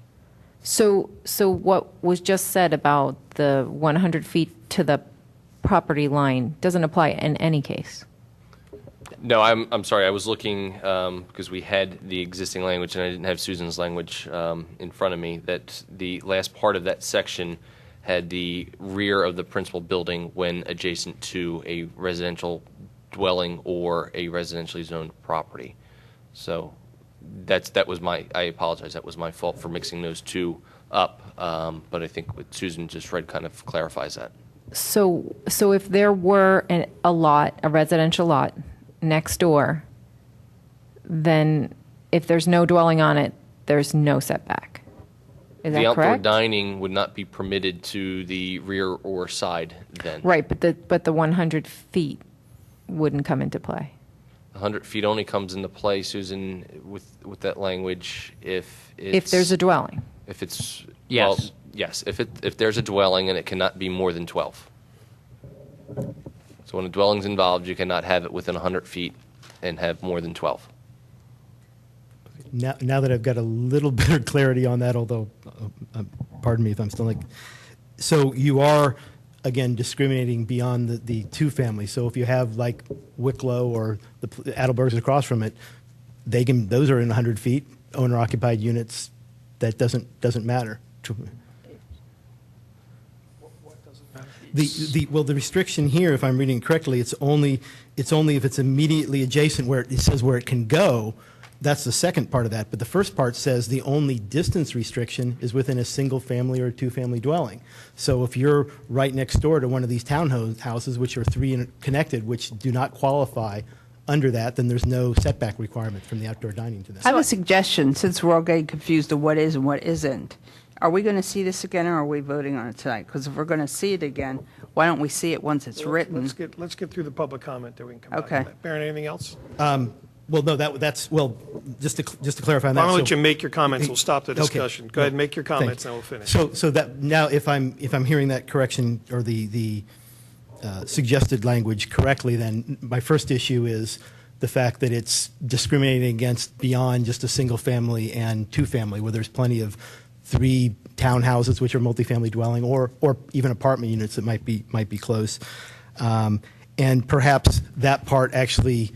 Maybe we need to get out of the dwelling business and just talk about, as I think Don even mentioned, the residential district. That might be a better way to go and have a different measurement. And just to reiterate too that, I think 100 feet is pretty short. Maybe under 12 we can do what you do. The other thing you might consider, which might also help the mixed use, is whether you consider whether there's a first floor residential, because in most of the mixed uses that's not allowed. So that could even talk about a non-conforming residence, a full residence in a commercial district where they've been there and had the expectation of quiet enjoyment because of the current zoning requirements. And now this obviously could drastically change that through no fault of their own. Anything else, Baron? No. Any other public comment? Yes, hi, Jim Schneller. I live in St. David's. I've been paying attention to this a lot. In fact, I'll keep it short, I happen to be a litigant in a case regarding approval of a sidewalk cafe, if I could, at 103 North Wayne, Zalantro, and I just wanted to update you that the case is still alive, and a lot of the reasons why we sued is because, I sued, is because, and it wasn't a suit, it was a challenge, is because of that 48-inch. So I'll just start there and mention that we have two, you did focus a lot of your discussion on the Wayne Business District, which is appropriate, and it was nice to see you broaden out because the possibilities are endless. And addressing specific situations, I'm glad you have the focus or lack thereof, if you would, to know that the possibilities really should be limited to what you can handle in theory and what the structure of the regulation is. As to what's existing, we have at Zalantro and we have at the old Dairy Queen, I call it the Caddy Shack. You've got less than 48 inches and people running over each other's toes because they want to walk through Wayne at night. And by the way, pets are a problem, and leashes, because this 48 inches wasn't adhered to. So this would be a great time to make it, please, at least the 48 inches is measured from the light pole or the shortest distance between light pole, or the average of those. I mean, really, it could just be best of trees, light pole, or hydrant. Because you're losing a foot there, and it can be quite busy at night. I wanted to ask you, since you've been gracious enough to continue this on to further thought, that you remember that public participation has dropped at these meetings in the past 48 months. And I don't think it's, with all respect, I don't think it's because people are happy with the way the system's working. And the public in Radnor is in great part unhappy with the burdensome shift to dining. And I think this has a faction of lunchtime dining, and therefore this ordinance has a large responsibility and burden upon you to consider lunchtime dining. You talk about 200 Radnor Chester Road, you're talking about across the street from Radnor High School. The high school principal was here during one of those discussions before the board about giving second approval or up-to-date approval to that plan, and admitted that students are going to be crossing the street. Any student permitted is going to be crossing the street. This doesn't stop at 4 p.m. In fact, that athletic field over there is busy, as we know. I hope you'll get to the lights tonight, by the way. So also, in a broader sense, I think that we're becoming less of Wayne. And I know I grew up in Tredyffrin, but Wayne has always been my town center. And I don't think we should be a restaurant. And people are really incensed about it, and I just wanted to be the voice who reminded you, because speeding is an issue, and nighttime speeding is terribly disappointing to all of us. It's simply a function of people who do like to go out to eat. They tend to think that at night there's nobody out in the sidewalk. Well, we want to be a walking town, right? 5 times tonight someone said a walking town. But how can you feel safe out walking if it's 36 inches and if every possible artery has people acting irresponsibly? So just so you might keep that in each consideration you make. One other broader thing I wanted to say is that a neighborhood does include the downtown district. It does include C1s and smaller commercials. It's great to see an ordinance coming into play because entire neighborhoods can change with the installation of a single restaurant. It signals perhaps a second or third restaurant coming down the road, and people are used to quiet. A walking town has a lot of quiet sections, including sections of that go to sleep at night. It's pleasing to people. As far as specifics, geez, everybody covered everything. I have a terrible sunburn on my lip. But I would like to mention that when you get to page 2, section 4, I'm sorry, I'm jumping ahead, but on page 3, section 4, furniture, section 5, which included the seating, but otherwise they really seem superfluous. And I wanted to ask you to keep it simple and to give some thought to just keeping the slate clean. You're going to be seeing a lot of people walking in and applying for these. Why make it tough for them? Furniture. Doesn't design review do enough? 5, roof coverings. Even the lighting of umbrellas, I think that Kathy was right. I think ultimately the safety code's going to cover that. Awnings. What's wrong with advertising on umbrellas? You're really restricting people, and that's the kind of thing that our free system frowns upon. Number of dining seats, 25%. I don't think you have any business meddling in that. March 1st to November 30th, people have winter festivals. Why beat the thing to death? Of course, that kind of contradicts with what I have to say about seating, and that is that we're talking about health, safety, comfort, and environment, and morals. When people can't find spaces, what are they doing? They're polluting. What is outdoor seating about? Fresh air.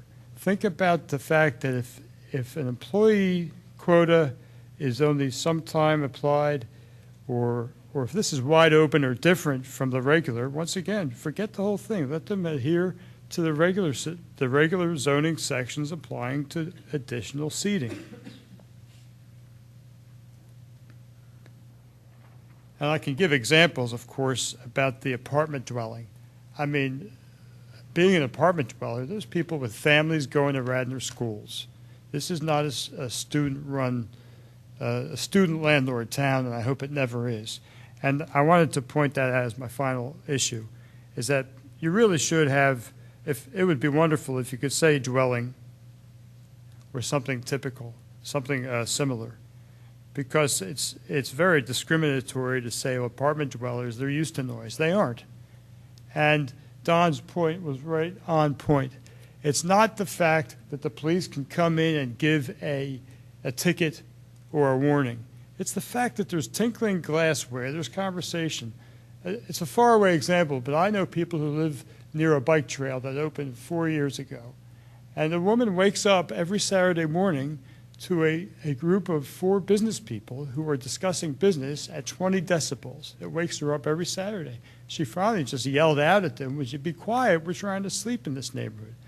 Well, if you're used to if you're backing up on what used to be Beltels, you're used to a very quiet environment. I know property values raise and lower, but how about the ultimate long-term essence of Radnor? Urban renters, I think, are A, coming out here for quiet. B, they're not accustomed to Philadelphia is pretty strict with all of that. And we don't want a trending or an inadvertent shifting of landlords to student rental, because students are less likely, they're the least likely portion of the populace to care about what's outside their window. So really, you really could ditch 4 and 5 on pages 3 and 4. Thanks for your work. Thank you. Any other public comment? Thank you. Closing public comment. All right. Any further discussion? I think the biggest discussion we're going to have is whether we have enough tonight to move it forward, or we want to see it one more time. We've spent 2.5 hours talking Yes, about we have. page 4, 7, 8, 9, and 10. I mean, the bulk of this conversation has been page 4, 7, 8, 9, and 10. And I'm going to, in a moment, make a motion to table this, not because I want to drag this out, but because let us digest 7, 8, 9, and 10 and see it all cleaned up and make sure that we just focus. This is a big ordinance. Clearly, it's going to have a big impact. And if we come back ready to focus on those comments and some of the things that people have shared tonight about making sure we're approaching those the best way that we can, given that we can't anticipate, nor should we anticipate every possible scenario that exists out there in the world. I think we'll come back and spend a little bit of time on page 4, 7, 8, 9, and really number 10 is what it's really coming down to. Is perhaps 9 with the 10 versus 11, but really it's number 10 because it's far-reaching effects. So I'm going to make a motion. We move on. We table this for now, see it cleaned up, make sure we didn't miss something glaring, give that some thought this month. I think we have to consider just saying a dwelling in a residential district, but I don't want to talk about it more tonight, and give that some thought and go from there. But Before she makes your motion. before you make your motion, can I just say that I'm not, really opposed to tabling it if we need to. I'm not sure we need to. I think we do need to spend 5 more minutes on that section, and then we're done. And it doesn't mean the thing is written in stone and we're done. It's part of a process. And we're in that process, and we got through a lot tonight. And we did, and if we bring it up again, it's going to be another 2.5 hours. Right. And we just have to, look forward to the fact that we've got a lot of ordinances coming, we've got a lot of stuff on our plate, and we've had a problem with meetings where we go over things again and again and again. If we need to do it, we'll do it. I think we might not need to do it in this case. It is going to come back to us. Is it going to come back? Yes. Yes, what I would end Okay. up doing is not necessarily making these changes, but then taking your recommendations of the changes in a memo format to the commissioners so that they can see the ordinance as it was originally drafted with your recommended changes. and then they would be discussing everything with your changes that you made your recommendations on, and may choose to accept some of them and accept none of them, or throw everything out. So ultimately, what would end up happening is we would take direction from the commissioners on making the changes that you recommended tonight. Once we do that, then we would introduce the ordinance to them, and then they would send it back to you for formal comment on the final ordinance. So it will be back in front of you. It will be back in front of the public. Everybody will have opportunity, again, during public comment, both at this meeting and at all of the commissioners' meetings, to weigh in on this issue. So there's going to be plenty of opportunity for the public to weigh in on this after I put this out to the commissioners with the memo of your draft changes. If we're not going to table it, I would feel more comfortable saying dwelling, not single family or two family. And just see what the commissioners have to say about that, because without looking at this a second time before we send it to them, without knowledge of how many buildings we are excluding or including, I think it's better to just say dwelling. Is that going to be a problem if we just say dwelling rather than single two-family? Kevin? You do have dwelling units above commercial establishments, so from We could that say standpoint. freestanding. How about Well, you first could- floor dwelling? You could say detached dwelling Detached units. dwelling. Hang on a second. You've mentioned the dwellings that are above established businesses. Aren't those not in residential districts? We took care of that by adding in a residential zoning district. I thought that's what we took care of by stating that sentence. I would So have that- to hear it We had again. the first sentence. I don't think we had the first sentence. You want to reread your? Okay, so I'm going to read this again, but then I have one more thought about this line. Okay. So no outdoor dining with greater than 12 seats shall be established within 100 feet of any single or two-family dwelling in a residential zoning district. When we added in the line, in a residential zoning district, I thought that we took care of, whether we say single or two-family or what have you, I thought we took care of dwellings that are above businesses. So why don't So- we just strike single family and? Well, that's because Kevin keeps saying we have dwellings above businesses, but they're in commercial districts. But if you're going to go that, it just says no outdoor dining shall be established within 100 feet of any residential zoning district, period. And measured to the Well, district. that's what I was. Well, then we have to change No, the not to the dwelling. distance. Measured to the front of the line, the front of the residential line. At that And Well, the subject. but then I Dwelling, no think dwelling? then the problem is as Commissioner Curley mentioned, if you look at the C1 and C2 districts, those are usually only one property deep, and you might, by putting it to the 100 feet to the residential district line, you eliminate all those commercial properties from having this outdoor dining. But then Only you if have you the want building in greater than between. 12 seats. But maybe that's what I want, though. If I'm at Chili's and I have houses behind there at Lenore, I don't want outdoor dining More Right, than but that- 12 more, seats. more than 12 seats anyway, so I think it's protected. Right. And if that's what you guys want, that's what you guys want. But I just wanted to make sure you understood. I think the reason why we're doing it to a residential dwelling is that it provided the buffer between the dwelling and the outdoor dining area, while at the same time provided opportunity to almost any commercial establishment to have some sort of outdoor dining area, and that we weren't arbitrarily eliminating these commercial establishments that weren't on large enough lots to provide that buffer entirely on their Well, I lot. think we've compromised that by giving everybody 12. They're getting 12 for free. They want more than 12, I think it should be restricted. Well, I mean, and that's your decision. Yeah, that's my thought. Make So- it residential line Kevin- and measured to the line. Do we have a sense as how deep are the properties? It varies. I mean, every property is different. There's very few properties that are dimensionally the same depth. And, as you get into different areas and different zoning districts, it's all across the board. And any sense as to what percentage ballpark are less than 125 feet? I have no idea. Right. Would you be comfortable with saying, instead of to the residential zoning line, saying to the building setback line? But if you go to the property line, it's going to be greater, because generally your dwelling will not be on the property line. Could I It's try to gonna be set synthesize back. what the three things that were going through my mind as we were listening to public comment? which is, I think, essentially what we're down to. It's this notion of single or two-family dwelling. Do we want to further protect the multifamilies, the Wicklows, and all that? There's the issue of taking the path that Ed suggested, which occurred to me about the residential, just 100 feet from a residential zoning district. But then we have the issue that Kevin and Peter mentioned where and that Dawn mentioned, where there are some districts that are just one property deep. But the third thing that occurred to me as Barron spoke is that the way this reads, where the measurement is from dining area to dwelling, we are setting up a disadvantage for a residential lot that's not developed yet.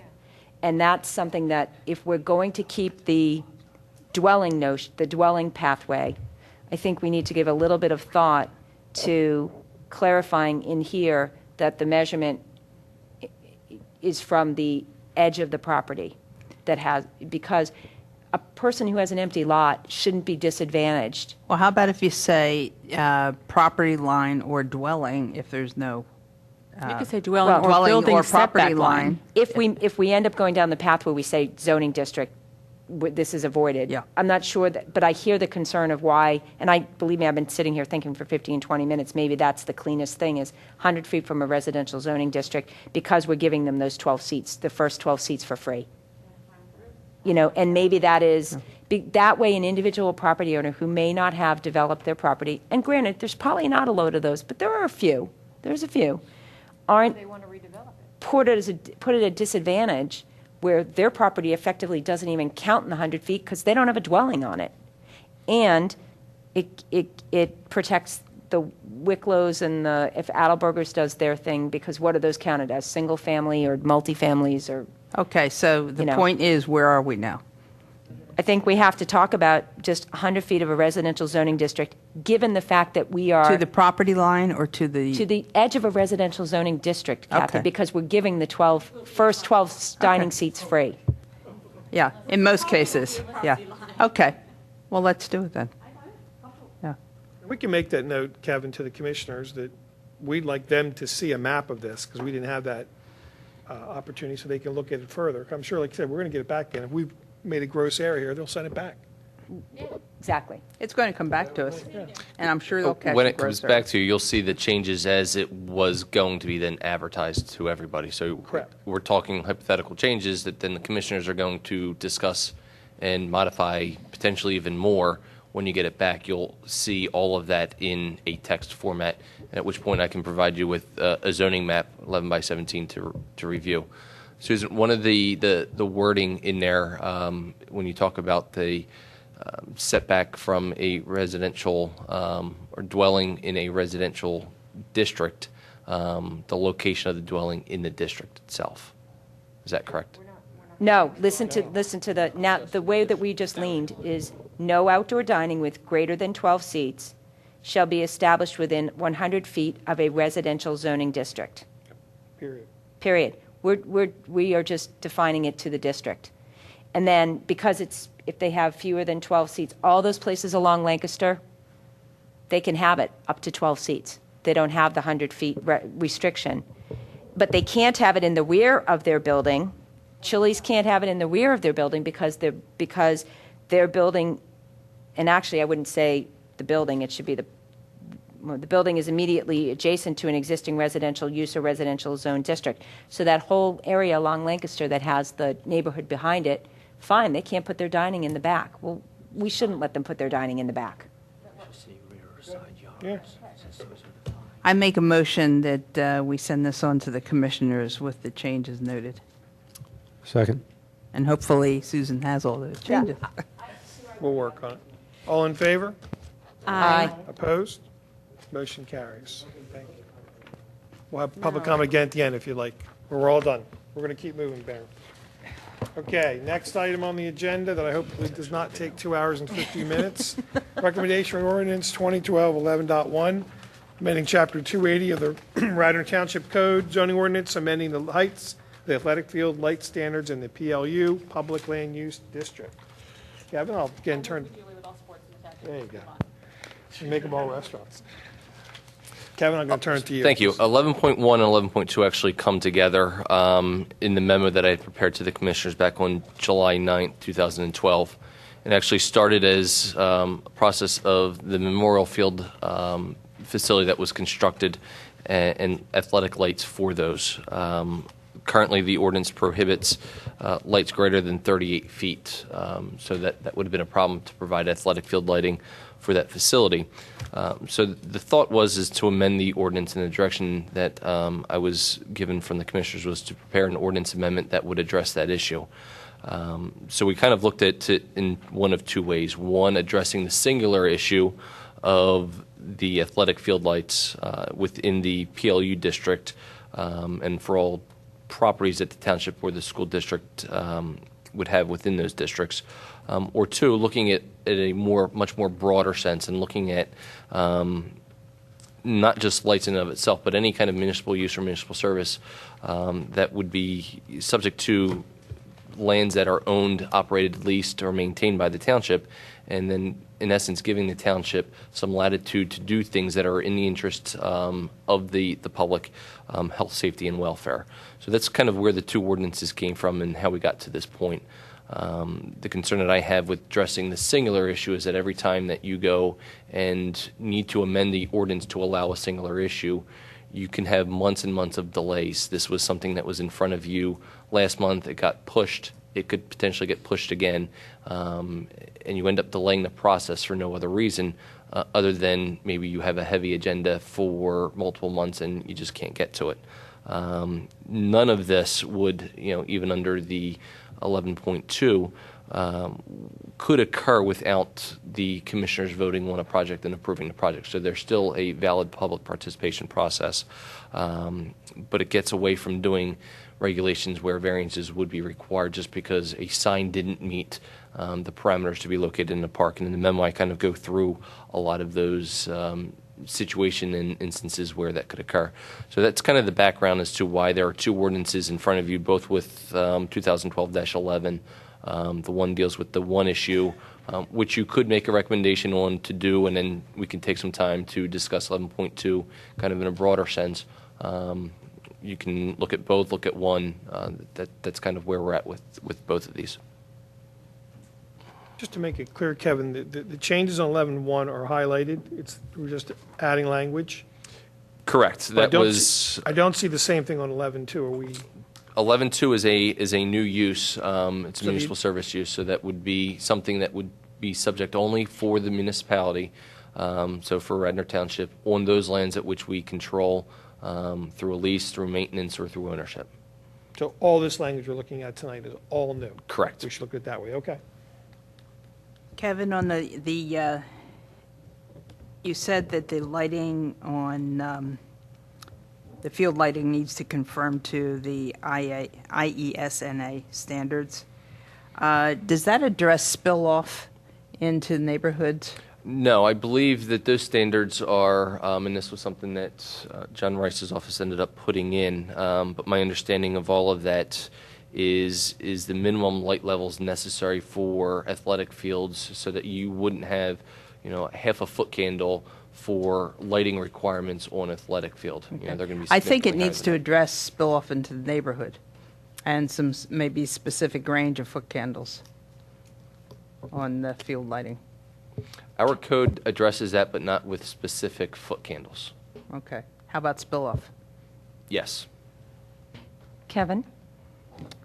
A couple of questions about 11.1. Does this, the way that this is written, does it include property that's owned by the school district or just the township? Because PLU is township or school district owned, yes, no? Correct. It's both. Okay, so when it's school district owned property, how does the Board of Commissioners approve it when it's the school district? Any project coming in under 11.1, if the school district wanted to put lights up, they would have to go through the appropriate process that anybody wanted to do improvements on their lots would. Okay. so that- 11.2 would be No, just two I'm asking just about municipal 11.1, that's all.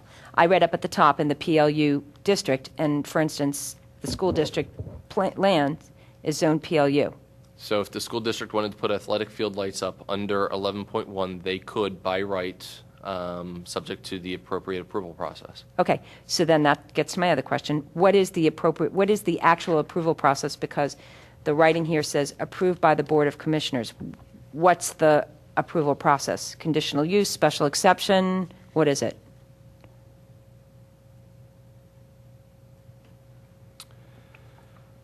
I'm going to have to defer to Peter on that, but my, looking at it, I would think that they would come in front of the commissioners similar to a waiver, and they would get an approval for the lights.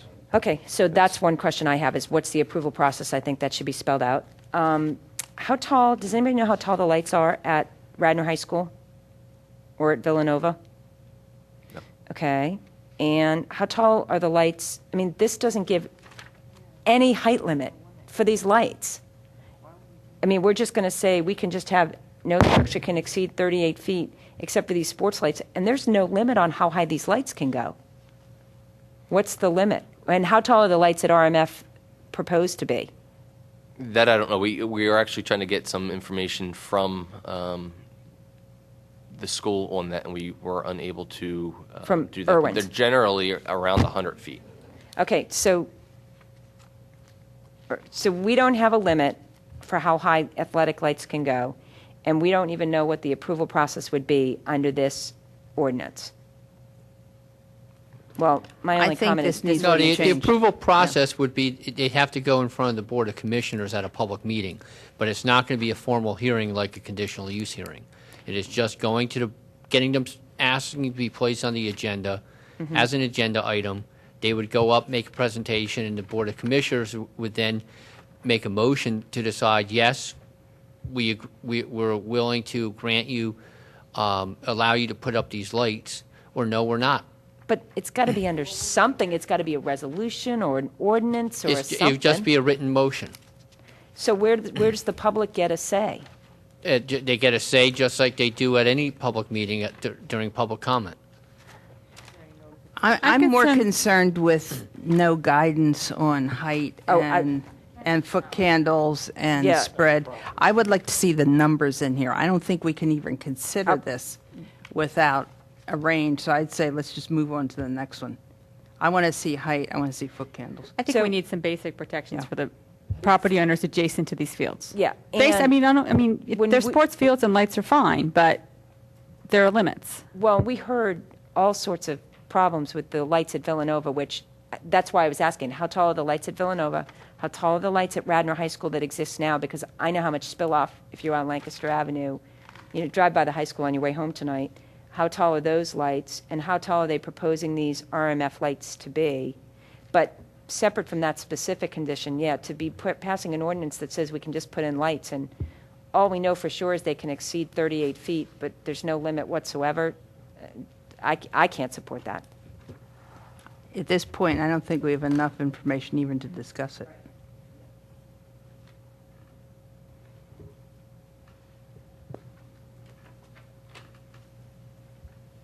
Other questions or comment? So we should be specific about what information we're looking for, right? It sounds like how it gets approved. How it And gets approved. should it come to the planning commission? And maybe we should find out what the IESNA recommended practices are. Well, that really has to do with lighting on the field. That doesn't really concern, I think what we're after is. We're worried about what- lighting off the field. Right, what is the lighting level, with these standards, what is the lighting level at the property line? It's the spread, right, so you see what it is. at And the- how tall are the structures? And also shield, because if you're driving into this and you have this blinding light that's off in the distance, it may not be spilling out, but it's coming in your eyes if you're driving at night. It's difficult. So you need to consider the angle of the light to the field, not just the light standing up like this, but how it's aimed down, how it's shielded How it's to designed. oncoming traffic or whatever. I know what they're supposed to do, but let's say it. Let's get some definition, let's get some real numbers and figures and how they're made and so forth. Because I think we're just giving carte blanche for anything to go up. Well, And not I don't just care if anything. it's public land or not, we need to protect the neighborhoods. this isn't just about anything. For me, this is all about, this needs to be, basically, Irwin's wants to put up lights. Clearly, they want to go over 38 feet. And maybe 38 feet just would never be enough for lights. I have no idea. I don't know how tall the lights are, like I said, at the high school in Villanova. And so this thing is, basically needs to be tailored, and that feels like not the best way for us to go about it. That needs to be based more on this IESNA But kind of Irwin thing. won't be covered here, because this is only sports field lighting on a township property. That is That township is township property. property. RMF field. This is the Radnor Memorial Field that was the contentious Yeah. fight Oh, for that years, one. months and Okay. months Yeah. and months. Yeah. Right.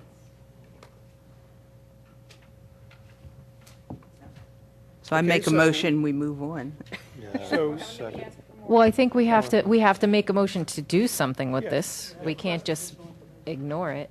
Well, I think we should ignore it until well, we're not ignoring it, we're saying we want more information. Yeah, we're requesting And then more we'll information. discuss it. Yeah, we're just, we're Yeah. making- Regina, you request can more table it. Right. Okay, so we're tabling it.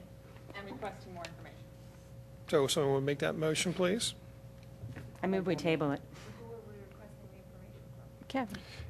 If I understand correctly, the concerns that you have are limit the height of the lights, the approval process needs to be defined clear, limit the amount of light at the property line, and to address the shielding.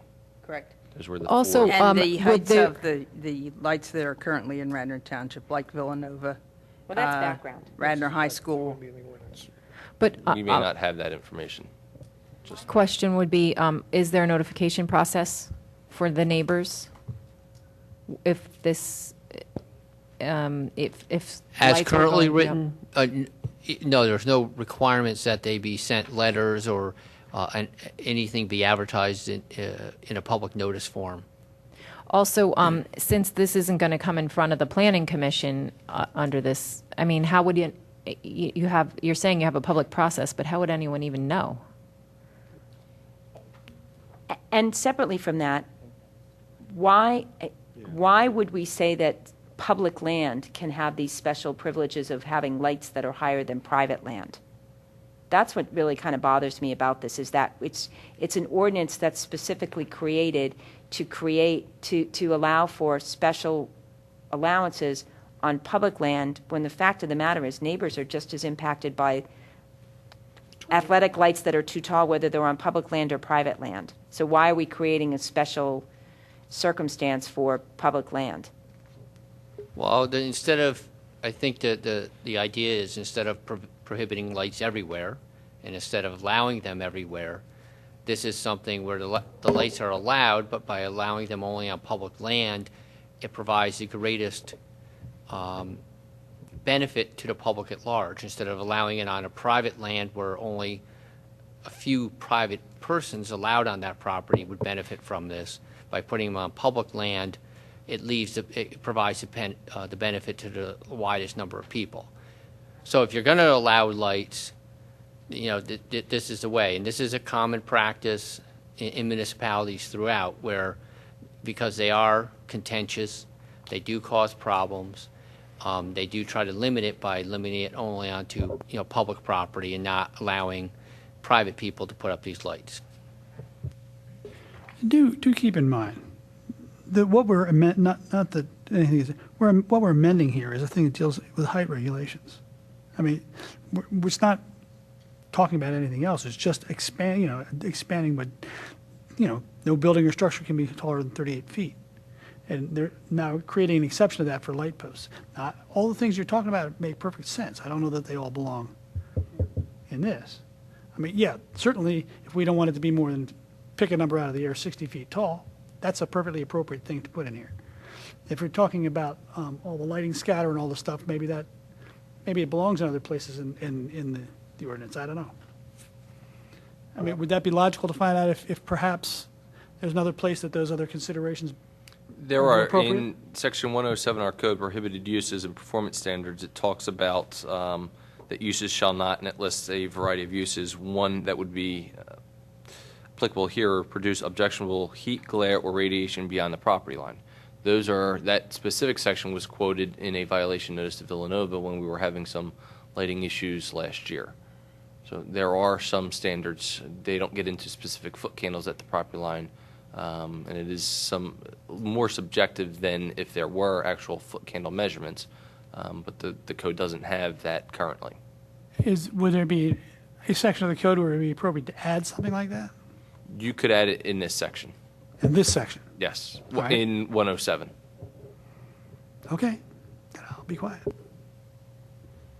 Okay, before we Not move, 86. You could do both if you wanted to. Since we talk about performance standards in section 107, you could make it applicable across the board as to what those lighting levels would be for all lights.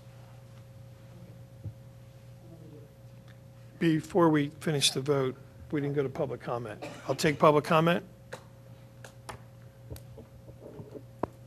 Hello, Jim Schneller. I happen to live within 5,000 feet of the Radnor High School. And as we all know, we're very fortunate that the high school is in close proximity to the Blue Route and to no residences practically, because that's a lot of glare. And I'm no engineer, but I just wanted to point out that I'm glad you're asking for statistics, because I think in a one-page or a three-page graphical summary, you could be given a chart, because at some point you're reaching a height and you're expanding the overall glow. And that's when your backyard tends to look whitish when it didn't used to, and that's when people would get upset. Thank you. Any other public comment? Okay. Now, we have a motion on the table. Yeah, motion on the Second. table. Sorry, I have a second. All in favor? Aye. Anyone opposed? Motion carries.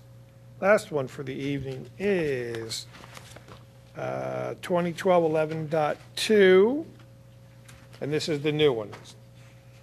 Kevin, you want to take this one from the top? Sure. Again, as this was a new use that we had looked to put together that allowed the township some flexibility to use lands that they owned, operated, leased, or maintained for those uses that were of benefit to the community at large. And it talks about township buildings, structures, services, and uses including but not limited to offices, garages for storage of tools, equipment and vehicles, police, emergency services, transportation and pedestrian safety improvements, utilities, renewable energy facilities. So it's intended to be more of an all-encompassing. Now, we could go in and define if some of these are more objectionable than not and list those that are specifically prohibited. But then the remainder of the ordinance then goes on to say that parking would be as determined by the governing body, so that we're not providing parking for an office building that is only going to be frequently in its municipal use once or twice a week by one employee versus the code that may require 20 or 30 parking spaces. Same thing with the impervious and building coverage. It allowed some flexibility. And then finally, the last section in there was that if there was any inconsistencies with other provisions, that this section would dictate for this use, which was at the sole discretion of the governing body.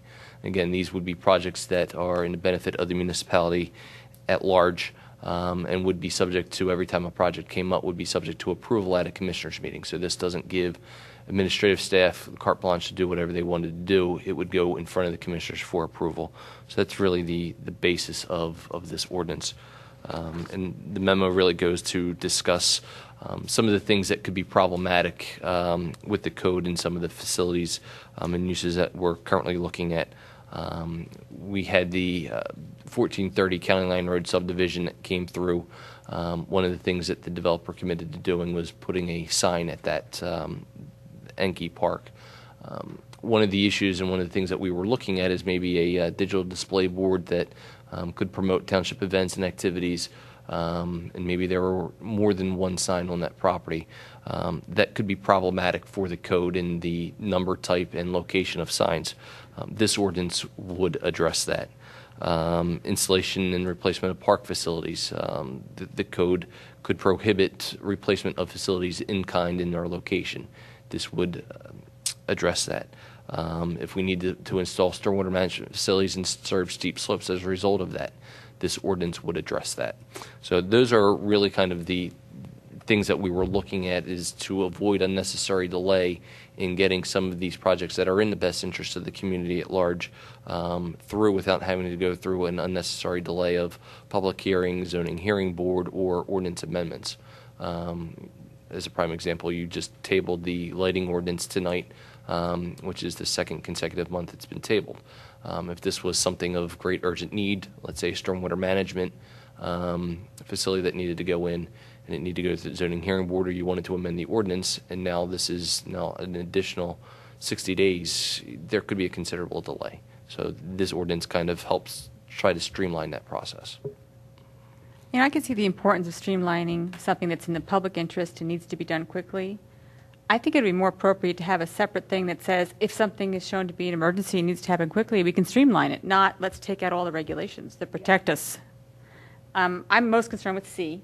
I really think the parking thing is fine. I think the uses are fine. I think the township should have more leeway because they are serving the public to have more of a flexibility with the township uses on the land and with some of the setbacks and things. But when it comes to protecting our natural resources, I don't think that we can hold ourselves to a lower standard than we hold other people as a township. I think we need to beef that. I think it needs to equal the standards that we have everywhere in the township. And the process needs to be the same because it's the process that really protects those resources. I can't begin to agree with Julia enough. And beyond that, I had a long conversation with my commissioner about this particular ordinance when we received it in last month. There's nothing in this ordinance that the Board of Commissioners aren't already perfectly capable of doing.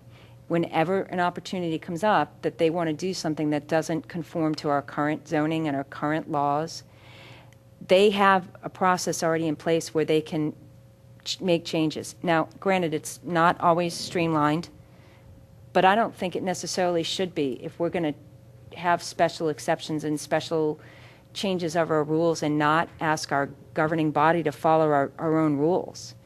That should be a process that plays out. And my feeling is that if something is that important that it needs to be streamlined, then it should be the first thing on their agenda and let them deal with it first thing in the night and not have it be at 11 o'clock at night and make it a priority. Kevin, with all due respect, the last ordinance that you asked us and that we tabled it last month because we had 11 items on our agenda. If this was so important that it had to be dealt with last month, it should have been the first item on our agenda last month. We didn't table it because we didn't feel like working hard or weren't willing to spend the time on it. We tabled it last month because it was 11:30 at night and we needed to go home. And we tabled it tonight because it's frankly not ready for our approval. So, and this ordinance, this is everything that we ask all of our applicants to follow every month is follow our zoning. And if you don't want to follow our zoning, you have to come in and ask for approvals and special exceptions.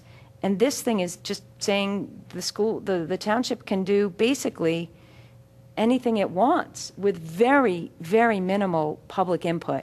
I can't support that. And yet I could absolutely support a process where you guys have something really important you want to deal with and you want to try to have a streamlined process, put it on the first thing on the agenda, have a special meeting, what have you. I'm But beginning not to this. see a pattern here that I'm really getting concerned about. Special zoning for Villanova University so they can do what they want to do. Special zoning for the Wyeth property so they can put 91-foot tall buildings up. Special zoning for the township so they can do what they want, except for all the other poor souls out there that have to go through zoning, have to go through historic commissions, have to go to planning commission, have to go to design review, have to do all this stuff.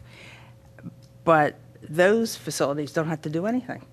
Well, I'm really concerned about us blowing away our requirements for certain people and not the others. We either do it or we don't. I mean, why are we wasting our time? I do think we should mention, although I don't necessarily agree with it, that this is not unusual for townships. I've just so been people involved with know. this township for over 30 years, and I have not seen this type of stuff before. I mean, having the township. Well, maybe this one, but let's look at what's been happening lately. I'm really concerned Well, with. let's focus on this based Okay. on the time. What do we want to do at this end tonight? I like Julia's suggestion. Which was? Which was, well, well, all right, let me paraphrase this, but I guess as far as C and D concerned, if there's an emergency, then they need to come up with another method to streamline things. We're not objectionable to that. We don't want it to get in the way of an emergency. However, barring a lack of emergency, that they need to, they need to go through the process like everybody else goes through. And if there is a conflict between the zoning, inconsistency between zoning and this section, zoning code, I think, should rule out because that's our primary code. As far as the uses go, I guess I don't have any problems with A or B either. Well, one of the issues is that in the zoning code, this is a separate zoning because it's the public land use.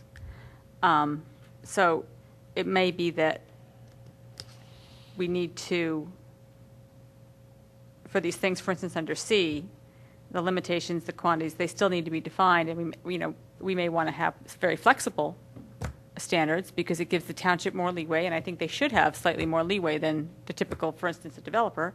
But there should be some standards that we can discuss and set to meet our standards as a community for how we want to see our properties developed. But currently, if a township-owned property wants to relax the standards, we have a process for that.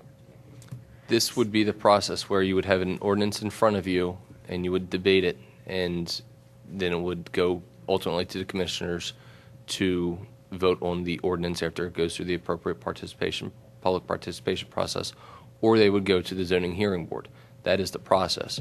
The other mechanism that is afforded municipalities in Pennsylvania is to do an exemption from your zoning code, and you can limit to what extent you want to do that. If there's some concerns with impervious and building coverage, we can take those out, and they would fall back to the district regulations.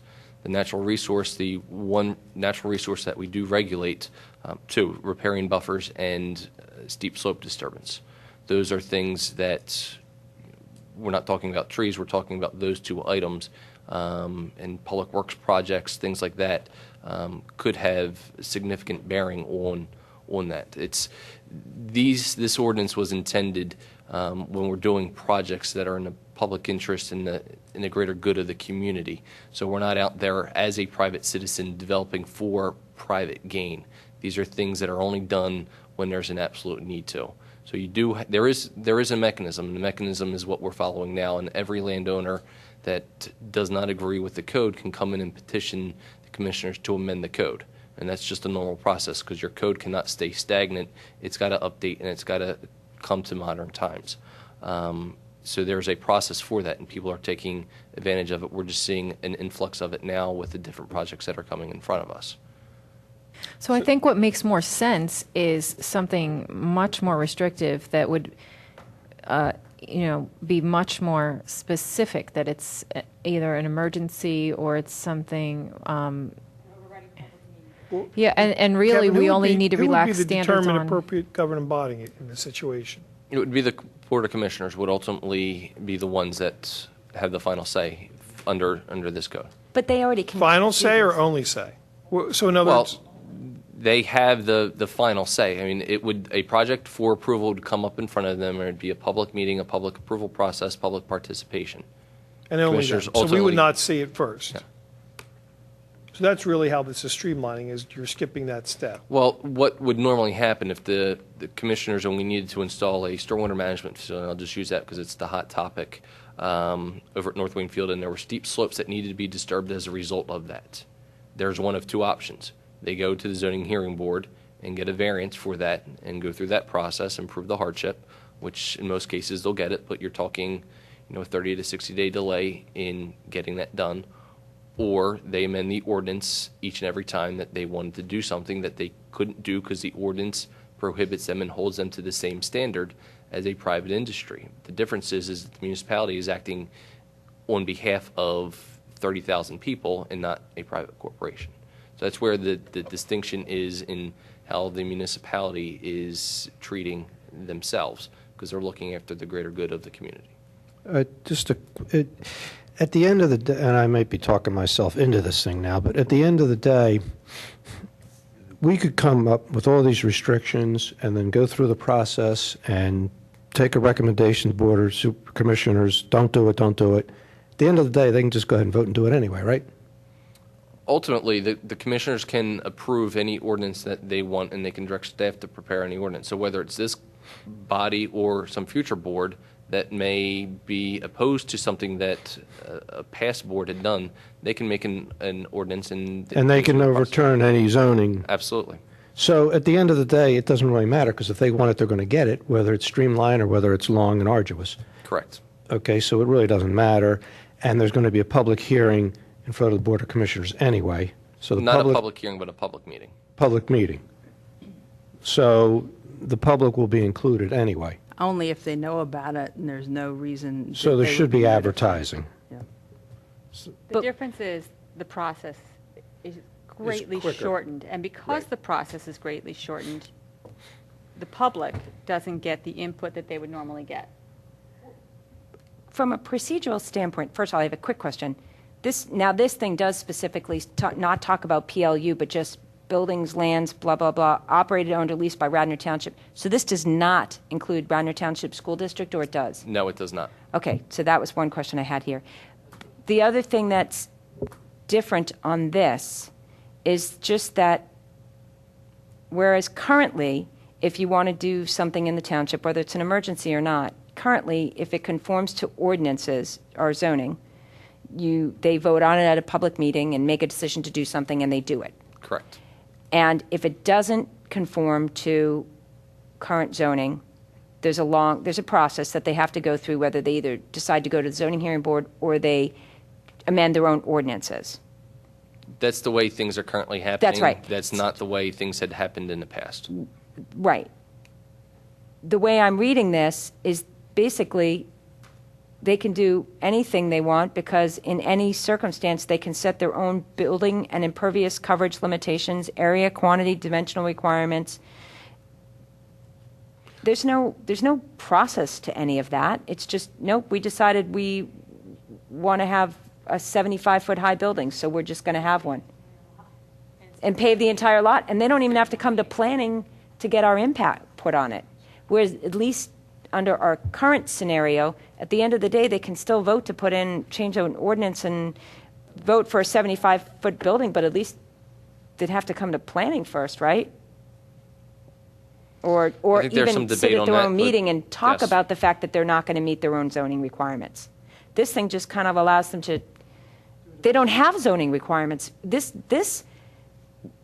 If I read this zoning chapter correctly, basically it's the township will no longer have zoning requirements. Well, no, for the construction of a building, if we're talking a land development process, it would still have to go through that. Just from a zoning standpoint, they wouldn't necessarily be held to some of the restrictions of the underlying district. Now, I don't see any restrictions. Are more objectionable than others. If impervious and building coverage are, then it's simple that this ordinance, if you were to move this forward, could exclude that. And your recommendation would be, we understand the concept, we have some concerns about specific uses that are noted, and we want to include specific uses that are prohibited under this. We want to exclude the unlimited impervious and building coverage, and we want to keep that. But we do like that there is some flexibility in setback requirements and disturbance of steep slopes, or the number of signs that a municipality wants to put up.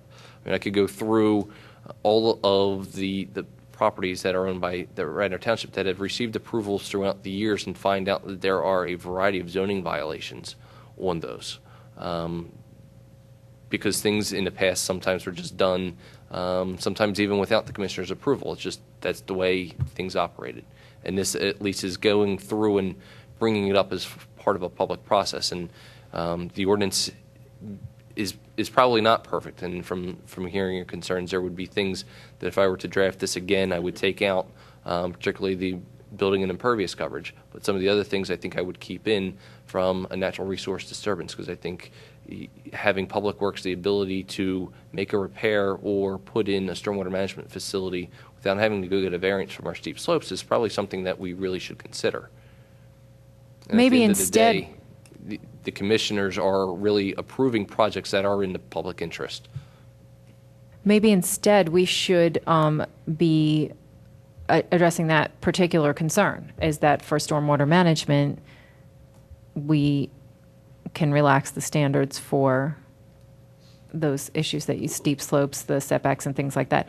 I mean, I think going the other way around and saying you could pretty much do whatever you need to do when you need to do it is just too general. And if you had a few emergency scenarios that you'd like to include that make sense, and because obviously, you want to do things that are good for the township, streamline, like you're saying, but you also want everyone to feel that the process is in place for the township as well as it is for the residents and the developers and everything else. That it's fair to everyone. That there's, just because it's municipally owned and operated, shouldn't give people the feeling that there's no standards anymore. Because everything in here basically says it's self-determined rather than it's based on the code. So if there were, you identified the steep slopes, the setbacks and things like that. If you had a better idea of what the specific things were and it was addressing those, I'd feel a lot better about it.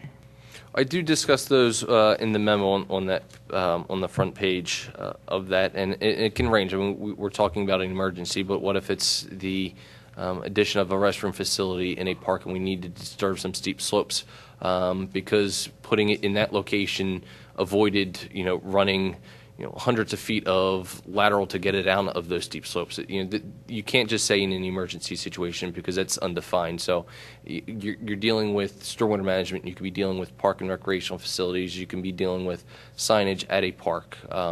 So it's intended to be broad-based for that specific reason, because you can never really foresee what specific situation is going to come up, and maybe it's too broad-based and would need to come back from the uses and some of these other requirements in Section C. But the intent, if you were to support an ordinance like this, and I agree with the concept, is for it to be a little bit more broader-based. The projects that the municipality is going to approve are those that are in the interest of the public. And Kevin, Well- could you, oh, go ahead. The second example that you used, why does that need to go through this? Couldn't it go through the regular planning process to install restroom facilities that disturb steep slopes? Is there not a process that can go through currently?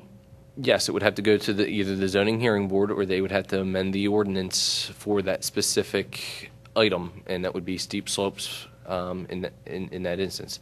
But then the next time, if it was, the ordinance would limit it to one sign on a property, and in the public's interest, it was 2 signs of slightly larger size.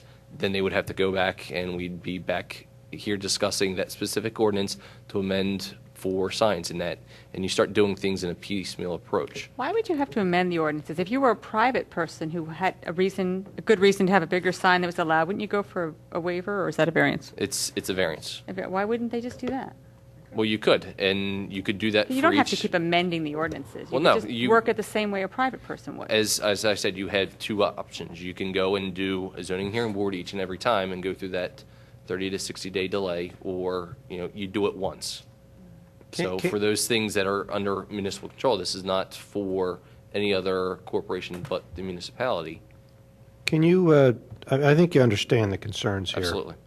Can you just take another stab at this to try and, beef this up, give us a little more protection, give the citizens a little more feeling of that it's not a carte blanche, do whatever you want, but then give yourself some freedoms where they're really important, and maybe if you can explain those to us, I don't know, that would be helpful for me anyway. Also, remember, we trust and admire each and every one of our commissioners today, but we don't know who's going to be there 20 years from now. We don't. That was a concern that I heard expressed when this was first introduced to the commissioners. And the commissioners now have as much power as commissioners in the future and the commissioners in the past. And that if there's something that they don't agree, they can direct staff to prepare an ordinance, and you can completely disagree with it, and that's your recommendation, and they can approve it anyway. So that power exists now, whether they realize it or not. And Kevin, maybe it should be additional or less of a process if it is deemed an emergency versus a non-emergency. Maybe that's where we're a little hung up, because again, I think it's silly to go through zoning or go for a variance. If the commissioners want it, what's zoning going to say no? Doesn't make any sense. They think it's the best thing for the township. They've already told them, we want this for the township. Zoning's not going to argue, and we're not going to argue with them. We may throw some comments in there to make it better or worse, but if they deem there's a real emergency here, who are we to, I mean, we're here to help. You know, That's what we happens do. We're if- supposed to dot all the Ts and cross all the Is before we get But up if there. it comes to us and it goes to zoning and there's a process and the public doesn't like Well, the it, public's going to have they're going to have their chance. it gives them a lot Commissioners. more chances. Ed, they get one meeting.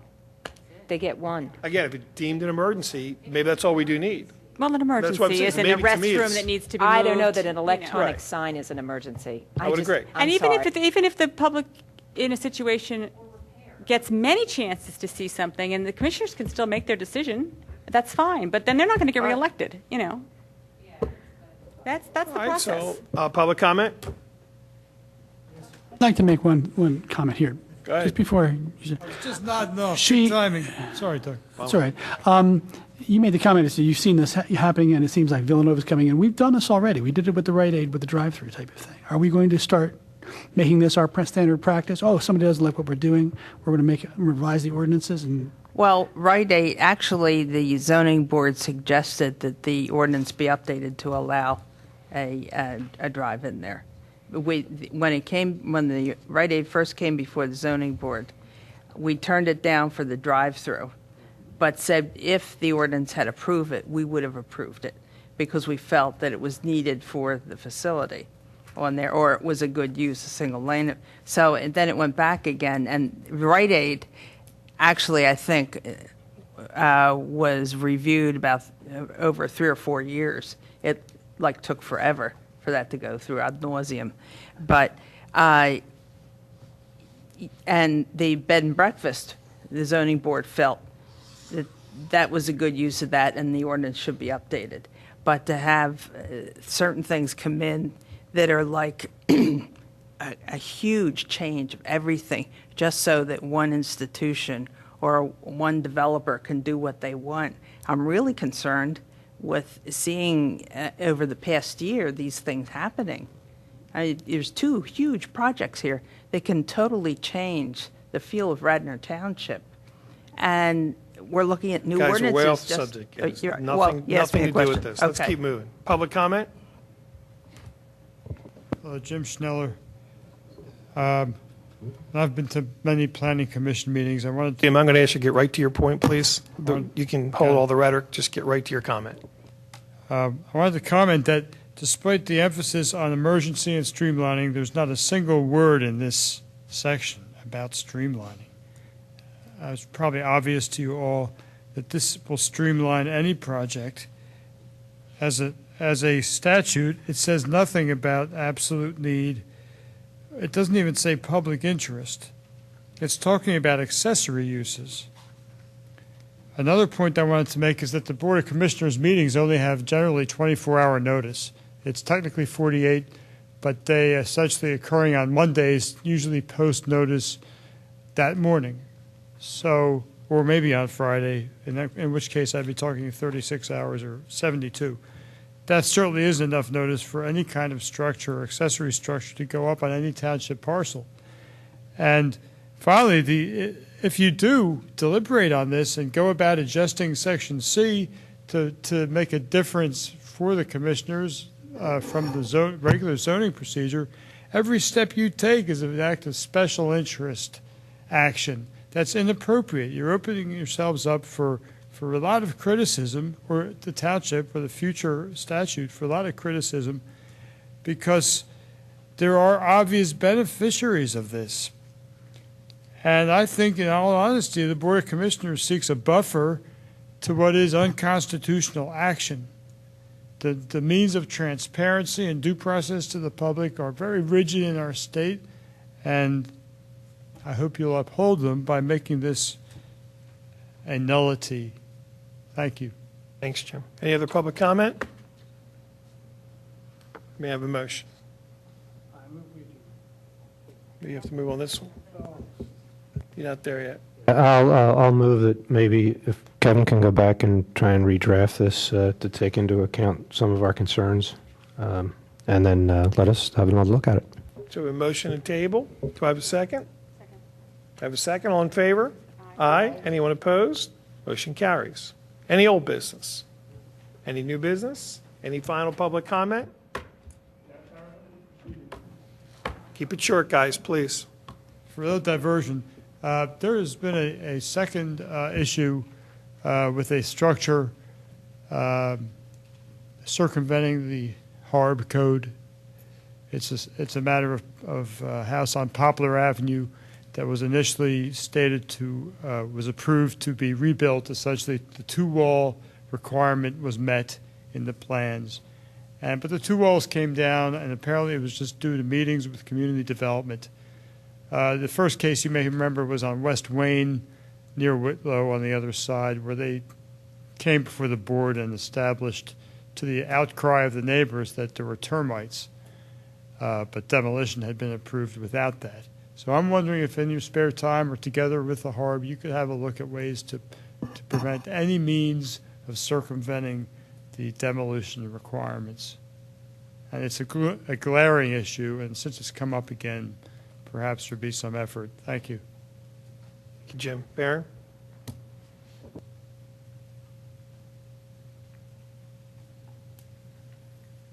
Baron Gemmer, just a quick comment back on the outdoor dining. Not that I don't appreciate the direction the distance was going. It seems if I sit down, things go my way as opposed to when I speak about them. But per Don's comment and the comments I made, even though, yes, it will come back here, I think you also have to look at the weight a draft has when it comes before you and the weight your comments will have going to the Board of Commissioners. So, yes, it'll come back to you again, but typically the Board of Commissioners is not going to want to see a change the second time through. They're assuming that you vetted it thoroughly. And, again, while I'm not totally against the last minute changes you did, some of those things would be better to sleep on and come back, even if it's other 5 minutes at the next meeting, and pass it on, because that draft that you are going to pass on to them has a lot more weight, I think, than you think. It's a lot. There's a lot of inertia to overcome to change those things once they're sent up. Thank you. Thank you, sir. Any other comment? We have a motion to adjourn. So moved. Second? Meeting is adjourned. Thank you. We will see you Thursday night.